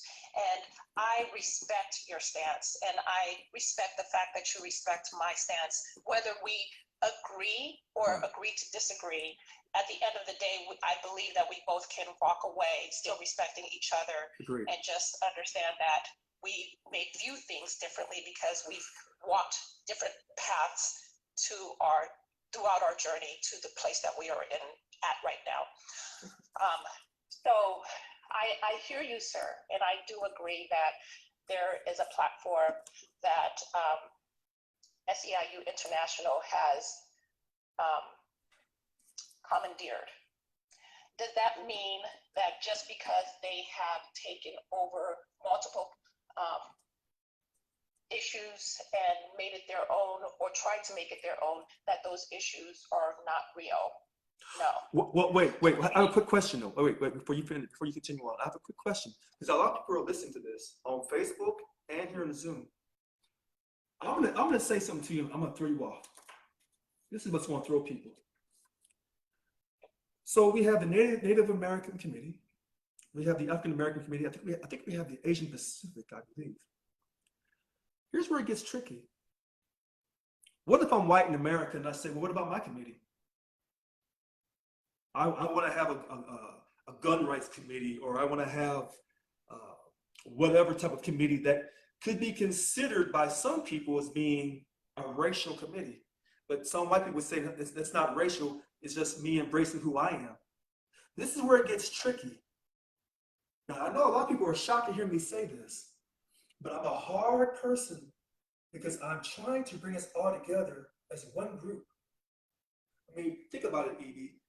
737 different job classifications, 10 different bargaining units, and now they divided us over the telework agreement.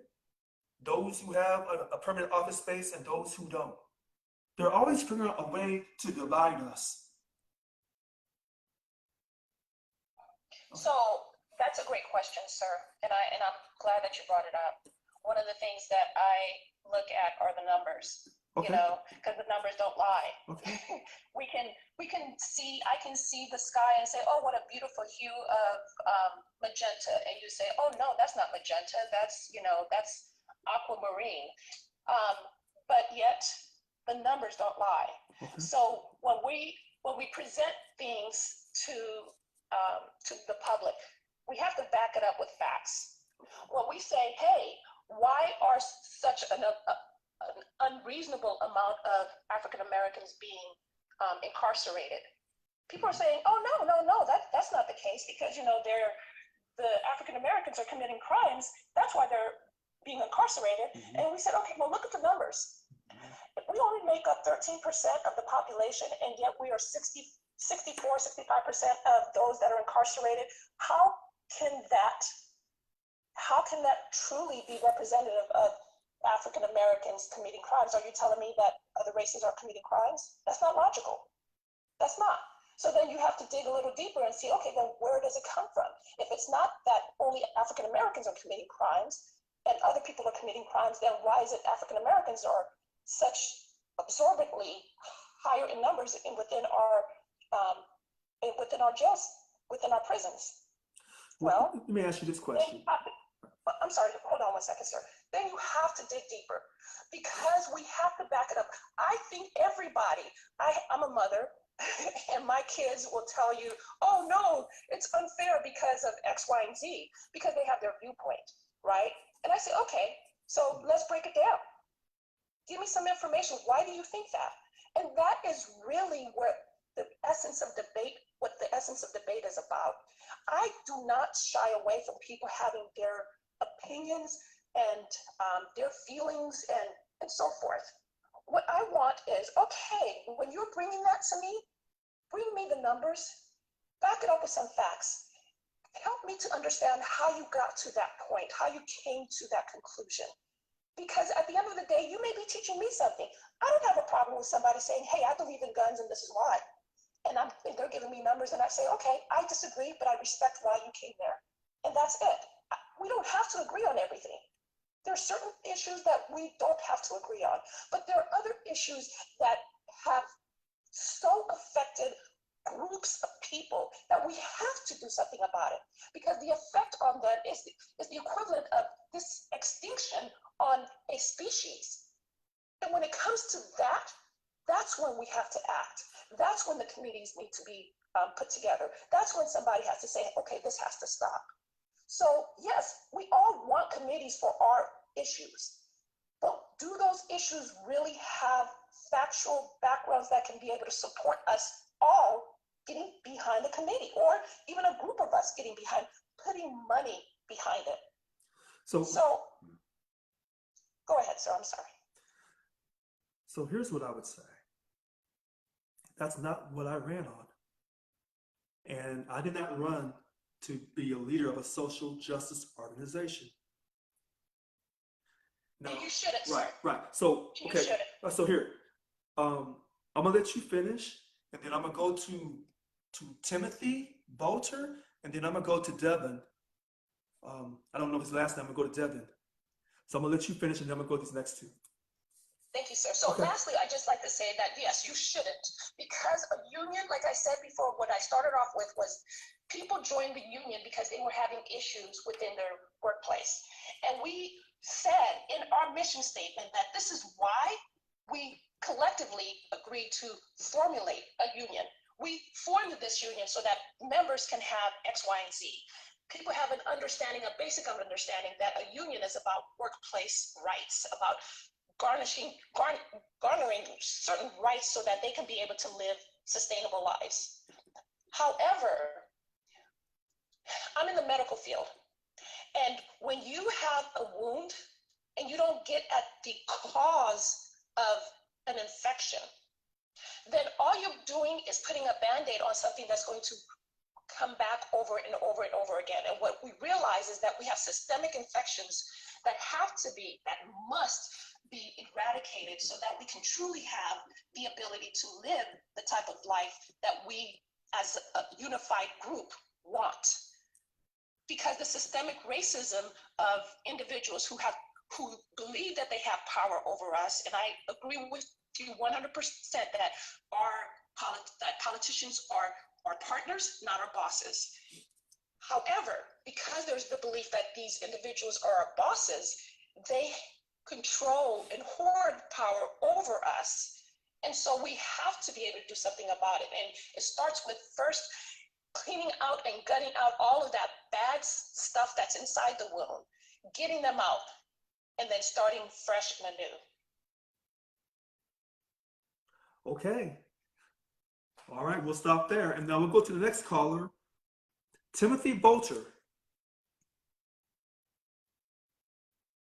Timothy Bolter. Yeah, can you hear me? Yes, loud and clear. Yeah, I love you as the leader, okay? And all of this stuff that's happening in our union is just breaking it up. I don't understand why this group doesn't understand that they're splitting everything up between all of the members. it's just ridiculous. We have to have trust in our leaders, and right now, I don't know about anybody else, but I have no trust in any of those idiots that decided to take your power away when we voted you in. Okay? And then to go on top of that and start to negotiate with the state on certain issues and then come to an agreement even after all of the union members said we did not want $50. We wanted more. Okay, and then they take it, and then they on the website they're taking, you know, accolades, data boys, pats on the back. You know, we voted you in, and they're taking your power away. Where does that stand? So, Timothy, Tim Bolter, Yes, sir. you know I strongly agree with you. Tonight I knew it was going to be a hot night. I said, I felt the energy tonight. And you said you don't trust these local 1,000 leaders who tried to take away my power. You know, they temporarily tried to suspend me. I'm fighting that. And then, you know, they tried to create this illegal chair position, taking the voice away, the membership, because the powers of the president has now illegally been transferred to this chair position because they want to keep politics as usual. And remember, I said, I'm fighting for everyone equally, regardless of their political party, regardless of their race, their color, their creed, their sexual orientation. Now, remember, a few minutes ago, I was talking to Evie Lynch, and she was talking about the human rights committees and racism and stuff. Now, remember, when I told people from a long time ago, they don't like an outspoken black man from the Midwest leading this union. People said, don't be racial. We're California. We're way better than Missouri people. Okay. But I told people this a long time ago. They said, well, don't make it a racial issue. Well, between money and race, this is how this country was created, if you know your history. But at the same hand, I've told people that I don't like the human rights committees because we don't need these different committees based on race or this or that. And I am a U.S. veteran, just like Evie Lynch is a U.S. veteran. I believe she's Air Force. I'm Air Force. Because, oh, you're a veteran too, Holmes. We salute you as well. But this union should not be based on our race or our military service or anything. We're supposed to be unifying. I mean, it's tough enough with 735, 740 different job classifications, 10 bargaining units. Getting everyone to agree, oh my goodness. It's hard. And then you want to throw race and other stuff into it on top of that, these little different committees. I didn't give my money to this union to help these committees. No, I did not. And I bet you didn't either. If you want to have a social justice committee, then there are social justice committees out there for you to contribute your money to, but not to your union. The union is supposed to be for financial justice and respect in the workplace, period. If we're doing our job as a union, if you're having a problem on your job and you're a minority in this union, we should be coming to fight for you, to handle that situation over your dignity, period. We shouldn't have to rely upon the Department of Fair Employment and Housing or the EEOC to do our job. Because we're not paying them, we're paying this union. Yes. I've been in this union for 23 years in state service.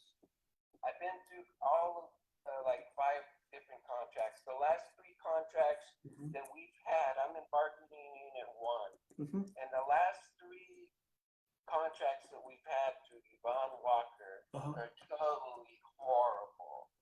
I just, it's disgraceful. I found out 3 contracts ago that the leadership in the SEIU union would only pick certain classifications and negotiate for those classifications to get 5 and 10% raises. I tried for 12, 13 years to see if I could get my classification in there, and I couldn't because I couldn't kiss enough butt in this union to do that. So, I agree, just like all of the members do, I'm sure, that are listening, that we wanted, for the last 3 contracts, the number 1 point was money. Get us a freaking raise money. Would you believe during the last contract, Yvonne Walker and whatever her name, the other lady's name was, I forget, they said they didn't realize that we wanted money. Is that ridiculous or what? That's a Now lie. we're coming up on this new contract. They take away your power, and I mean, we have people like this Harry Price and some other idiots on there saying, well, we don't care if supporters of Richard get out of the union or whatever they do. We want them out. Hold on a second. Stop. Wait. Tim. Hold on a second. Stop right there. I want you to repeat loud and clearly what you just said Harry Price said about Richard Lewis Brown supporters. Say it again. Exactly. Harry Price says, and he writes in these online, that he doesn't care about any of Richard Brown's supporters. He would rather have them all leave the union. And I'm saying to myself, what the hell are we doing? Because we're supposed to unite. That's what the freaking union is about. And we can't do it when we have half of this group right here saying, we don't care about Richard Brown, the president, the current president. We don't care about his people that support him. We would rather have them quit. It's ridiculous. No, Timothy. Listen, Tim. You know what's funny? I told E.B. Lynch this, and I've told quite a few people who would take time to talk to me. Anyone who's attached to me, who supports me, even though they may have differences on my 10-point platform, because E.B. Lynch doesn't agree with my entire 10-point platform. Anybody who supports me, they want you to quit. They want you out of this union. You know why? Because anyone that challenges the status quo, that supports Richard Lewis Brown, you are a detriment to creating a real labor union. Because right now, what you have is a social justice organization, and it will always be this way. Always be this way. We'll always tell you that the politicians are your bosses and politics matters, and they'll talk to you in a very educated, very sophisticated, professional manner to manipulate and deceive you and create these human rights organizations, these human rights committees to keep you disorganized. They will always do that. I'm sorry, go ahead. You said it right. The last three contracts, all they were thinking about was themselves. They weren't thinking about the members at all. I'm telling you, if Richard Brown is not on the negotiating committee, we will not get anything. Listen, any of the members listening right now, we will not get a good raise. I'll say this to you, Tim. If Richard Lewis Brown is not your president with his full powers restored, and I'm not your chief negotiator, it's going to be worse than that. It's going to be worse than that. Because they don't want you to vote on the contract. They want the people who support me. They know that people who support me, that number is so big right now, and it's growing, except for those who quit, that they can actually vote the contract down in all 9 bargaining units, not the 10th one, state bar, not that one. But the 9 bargaining units, this next contract could get voted down.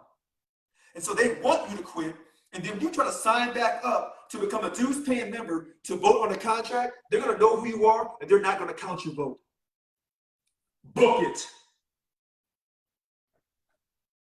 Book it. This is the corruption That is what it is. that we've had for the last 15 years, and like 13 of them are under Yvonne Walker and all of her cronies. All these people are her cronies. And, this is the problem. That is the cancer in our union. And Timothy, and let me say this to you, Timothy. I know you've been taking some abuse on Facebook.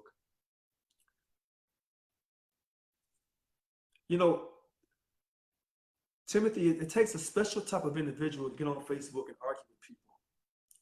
And people like yourself and many others who have so much love in your heart, so much sincerity. You want to do the right thing. You want to create a real union. And you have these other people who will come on and try to sabotage you and really say things to upset you. And you're not an evil person. You don't have that ruthlessness in you to really get on Facebook and light somebody's head on fire. Because you're more professional than that. You're more dignified than that. And I want to give you your respect right now for everyone, for you maintaining your composure while on Facebook. I want to say thank you. Thanks, Richard. You're very welcome. Okay, now, Devin Wisdom. Let me try to find you here. Give me 1 second, Devin. Okay, I'm gonna ask you to unmute yourself. Go ahead, Devin. You've been waiting a long time. Devin Hi Wisdom. there. Can you hear me, Mr. Brown? Yes, loud and clear. Go ahead, sir. Hey, just to start off, I'd like to thank you for your service to this country. I go, you don't get enough appreciation for that. I go, first time caller, so I'm a little bit nervous. I go, Don't worry. I'm a permanent intermittent employee with the Department of Motor Vehicles. And how I got that job, I go, was I used to be a security guard protecting those at the DMV. Wow. And I learned the knowledge of the job, and I ended up trying to apply, and I got on. I go, so now, not only do I serve with these people, I go, it's been a great privilege to be with them in the state. That being said, I go, I was hired March 2nd during the time of COVID, right when it all hit. Okay. It was very difficult to learn and to grasp everything that was going on. Now, during that time, we had a rough time where we were working despite even any type of shot or anything. I go, and then I was very disappointed a year after in the state that we worked during the time when it was very hardest, that they did not offer to try to attempt to give us a raise. They did not offer to try to, take away overtime. Even now, we're still doing staggered shifts where they avoid giving us any type of overtime. Now, my thing is just going back to the raise. They currently have a surplus in the budget, but yet they try to find ways to skim us out of our contract. Every time the inflation has gone up about 8.6%. Every time we get a raise, they turn around and they either raise our health care or they do something in order to make our raise not feel like it's a raise. The other point is, I agree with you on the strike. I go, if you have no negotiating or bargaining tool, then what do we have as a union to stop the state from ever getting a good contract or negotiating with us on any level whatsoever? And then to my final point is, we need to come together as a union. And I can't stress this enough that there are so many political action groups that I know that SEIU donates to, and they are great dividing us. Rich against poor, black against white, young against old.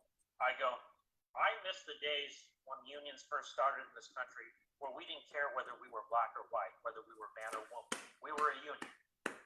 I go, I know he became a little corrupt towards the end of his life, but Jimmy Hoffa said it best. He goes, if we are not part of the union, then what are we doing? I'm here for the working man. And you know what, Mr. Brown? When I see you standing up for the working man, I go, and I believe you in all sincerity when you sit there and say, I'm not here for race, gender, political class, anything like that. You're standing up for me. And I can tell you, I've never spoken before in my life, and I was hesitant to join the union, but you are the reason why I am here tonight. Oh, divine wisdom. Thank you. We're gonna make you the last call. I had a feeling tonight was gonna be a night. Sometimes when I feel that spirit come on, I knew it's gonna be a really good night, and I haven't had that spirit before the video in a long time.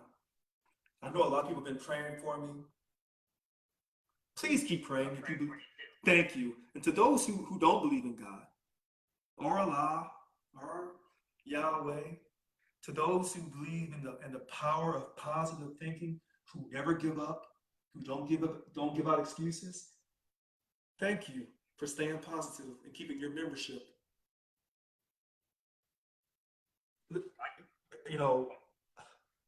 You've inspired me, Mr. Wisdom, and some people sent me some text today that inspired me as well. because sometimes it surprises me when people can really see the truth. And people say, "Oh, Richard's he's too angry." That's a racist stereotype for a black man. Richard's too racial. He says the things he's going through because of his race. A lot of it has to do with my race. But yet, in the same hand, when I say that I don't believe in these human rights committees and stuff like that, you'll see other people from my community say, "Well, hold on, Richard, are you sure?" You'll see them call me out, and I want them to call me out. I want them to, because I want people to understand something. I can be a strong black man in this country and still be able to look at things through the lens of other people outside the African American community. Oh, yes, I can. I have a gift.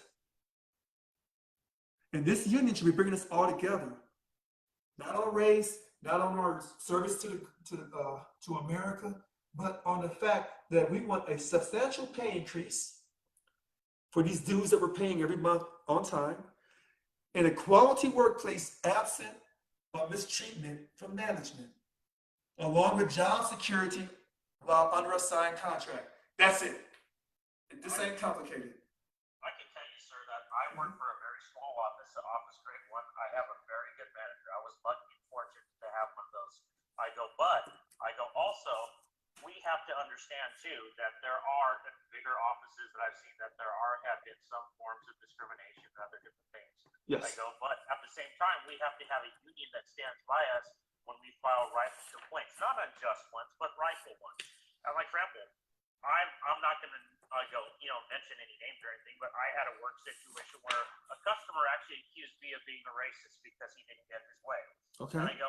And I find it interesting because the customer was Hispanic, and if he took the time to ask me, he would know that I'm Hispanic too. Okay.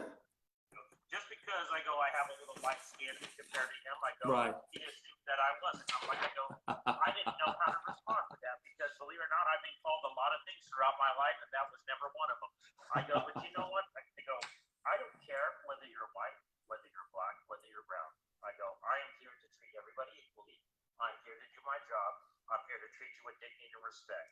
And you know what? I would treat you no differently than I treat anybody else. I have always tried to do my job to the best of my ability. I've been poor through most of my life. I've never really had anything, and I've always had to work for everything I've had in my life. And when somebody works their way up, and I see them trying to tear them down, it makes me angry. What they're doing to you, Mr. Brown, makes me angry. Because I got a good president right here who I haven't seen in a long time has been fighting for me. I got to tell you, I was a silent voice, and I'm not silent anymore. You know what? And you make sure you tell everyone that, hey, I'm still taking donations. Paying this attorney is not cheap. And so people can always text me at 408-207-2339. This is a fight of a lifetime. And I know a lot of people, and someone sent me I acknowledge one person. I believe the other person was Margarita, and I'll tell her thank you if I got the name wrong here in a second when I'm done with this video. I want to tell everyone, thank you for not quitting Local 1000. Now, I know that some of you are saying, Richard, if they run you out of here, we're gone.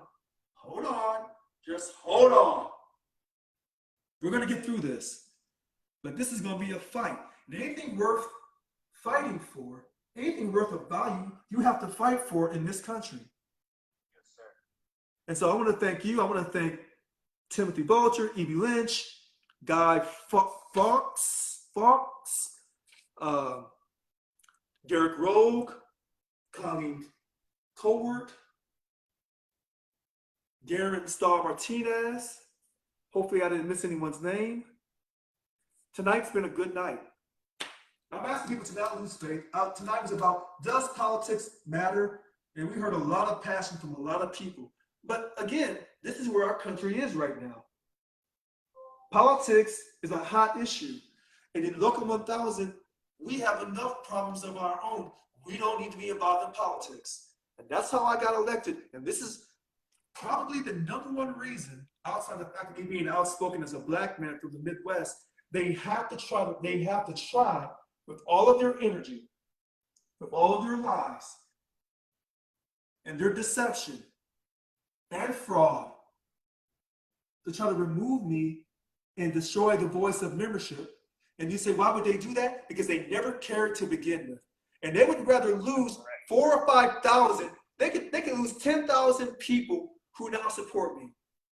And they'd be okay with that because they got international coming down to help them try to figure out how to replace those 10,000 with a new 10,000. Because they don't want the status quo to end. And with my election victory, it was over and they knew it.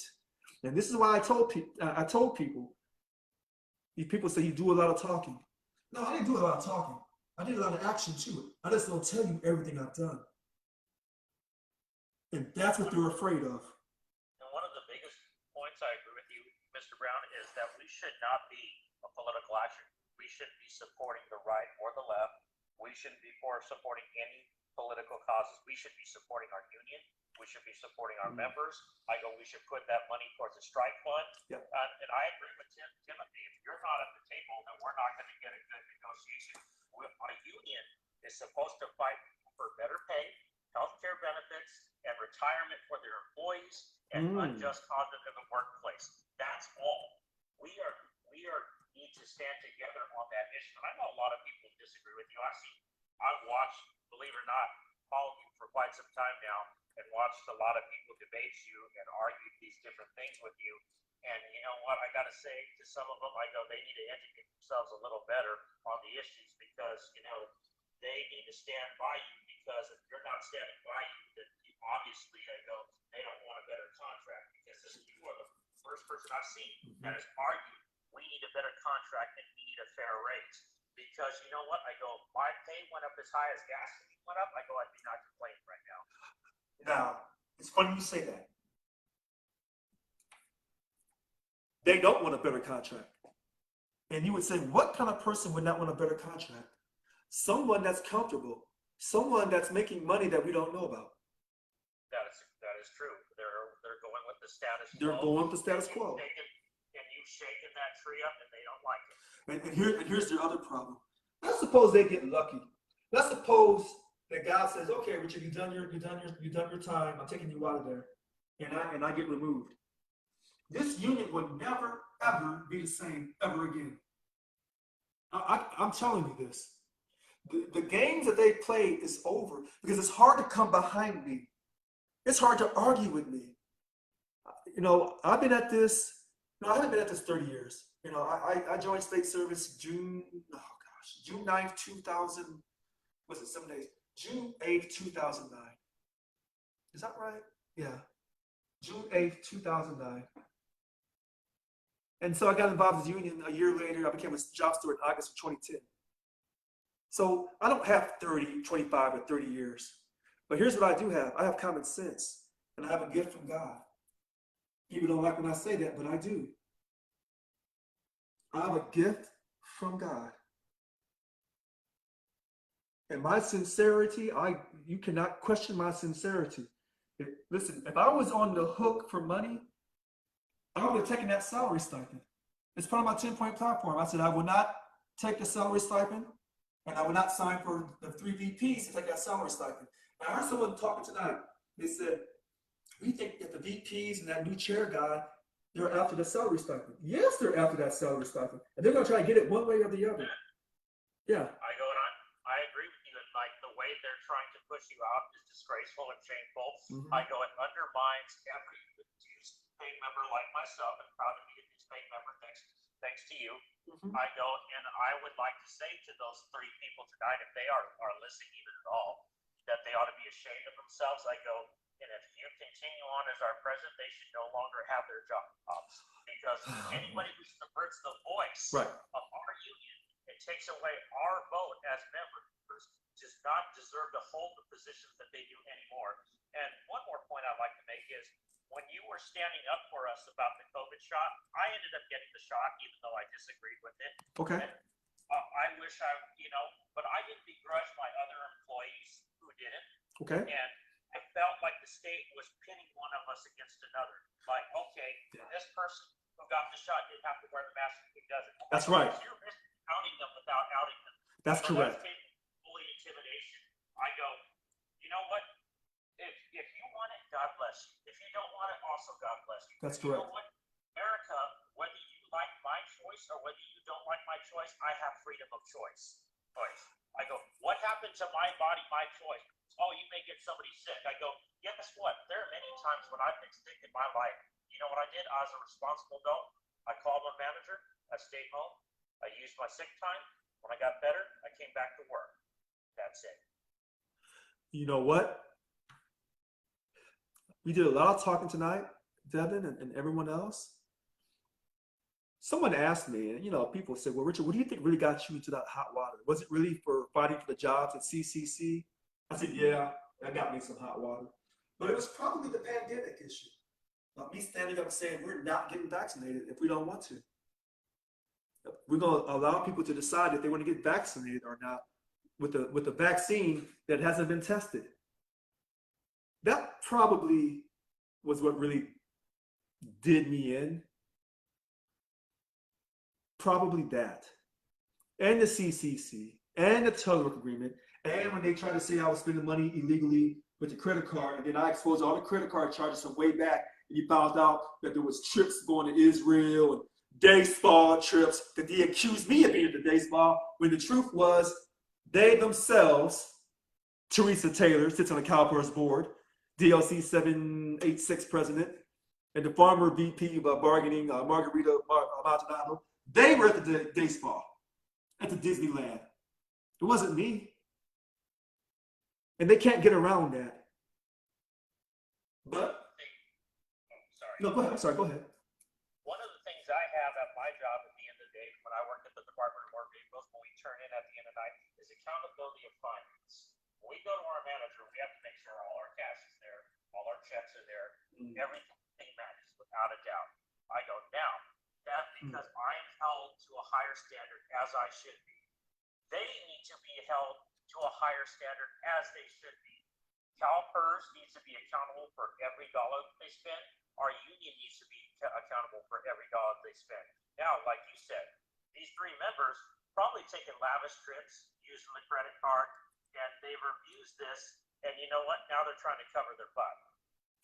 You know what? I don't know about these current three vice presidents, but in the past, there were issues with people doing stuff on the credit cards. Here's what I do know. We're not going to lose hope. We're not going to give up. I want to thank you for becoming a dues-paying member of Local 1000. And hopefully you will tell your colleagues that hope is still here. We're going to get through this. And I know it's hard. And I know sometimes we just want to just throw our hands up and say, it doesn't matter. But many of us are saying, you know what, I got 25, 30 years, Richard, I'm out of here. I respect that. I do. And you hit it on the head. And Timothy Bolter. They realize that if I am not leading this contract negotiation, you're going to get the same childlike, condescending contract as all the other ones. And I'm going to end with this. And they say that politics matters. How many people in this union work 2 or 3 jobs? How many people in this union live paycheck to paycheck? How many people in this union shop at stores that we know are anti-union because they don't make enough money on the job? Too many. Too many. And I know people text me all the time saying different things. Look, it's easy to buy people.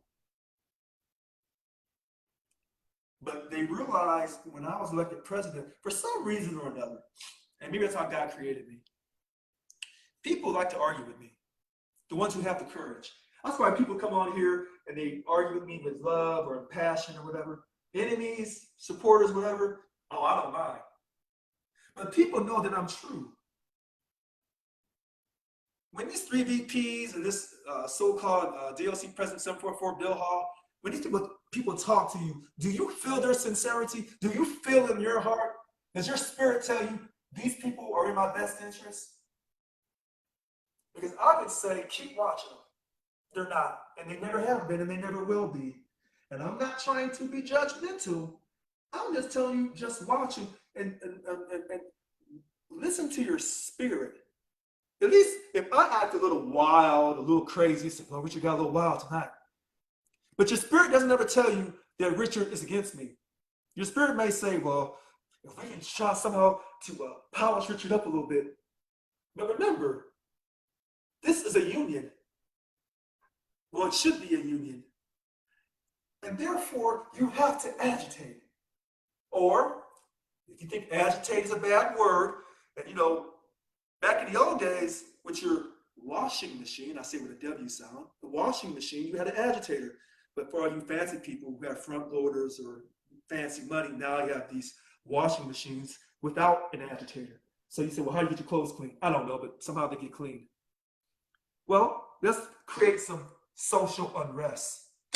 Because as long as the state of California is comfortable and they know they continue to be the fourth largest economy on earth, and this current governor can use this platform to help them get reelected, to help them get to the White House or at least to the U.S. Senate seat, as long as they feel comfortable, your life will be miserable. All right, we'll stop there. Does politics matter? That's the question we've talked about tonight. It's 8:42. We started at 8:30. We're going to stop here at 8:43. My name is Richard Lewis Brown. Someone said on Facebook, they say, oh, we hate how he says his name all the time. So, since you hate it so much, let me say it for you again. My name is Richard Lewis Brown. My name is Richard Lewis Brown. To the four corners of the earth, I say it with 3 times, I am proud to be here. I am proud to be a member. And yes, I was elected president in 2021 of Local 1000. I want to thank everyone tonight. Let me say your names again. I should have them all memorized, but I don't. Devin, Timothy, Evie, Guy Fawkes, Darren, Derek Rogue, Darren Martinez, Saul Martinez. I want to thank everyone for coming on. It means a lot to me. We'll do this again next week. And hopefully here very soon, thank you, Evie. Hopefully very soon, I will be restored as the Local 1000 president. And then we will wash some clothes. There's going to be a lot of washing of clothes, and some clothes, maybe too stinky. We may have to just throw it all out and start all over again. All right, mwah. Love you. Stay strong. May 11th, 2022. I'm Richard Lewis Brown. You make it a great night in the number one state. I appreciate it. God bless you, and I'd like to be praying for you that you're going to continue your fight. Thank you so much. Y'all have a great night, everyone. President Brown. Good night. Thank you. I see you, Betty. I see you. All right, everyone. Good night. Good night, Facebook.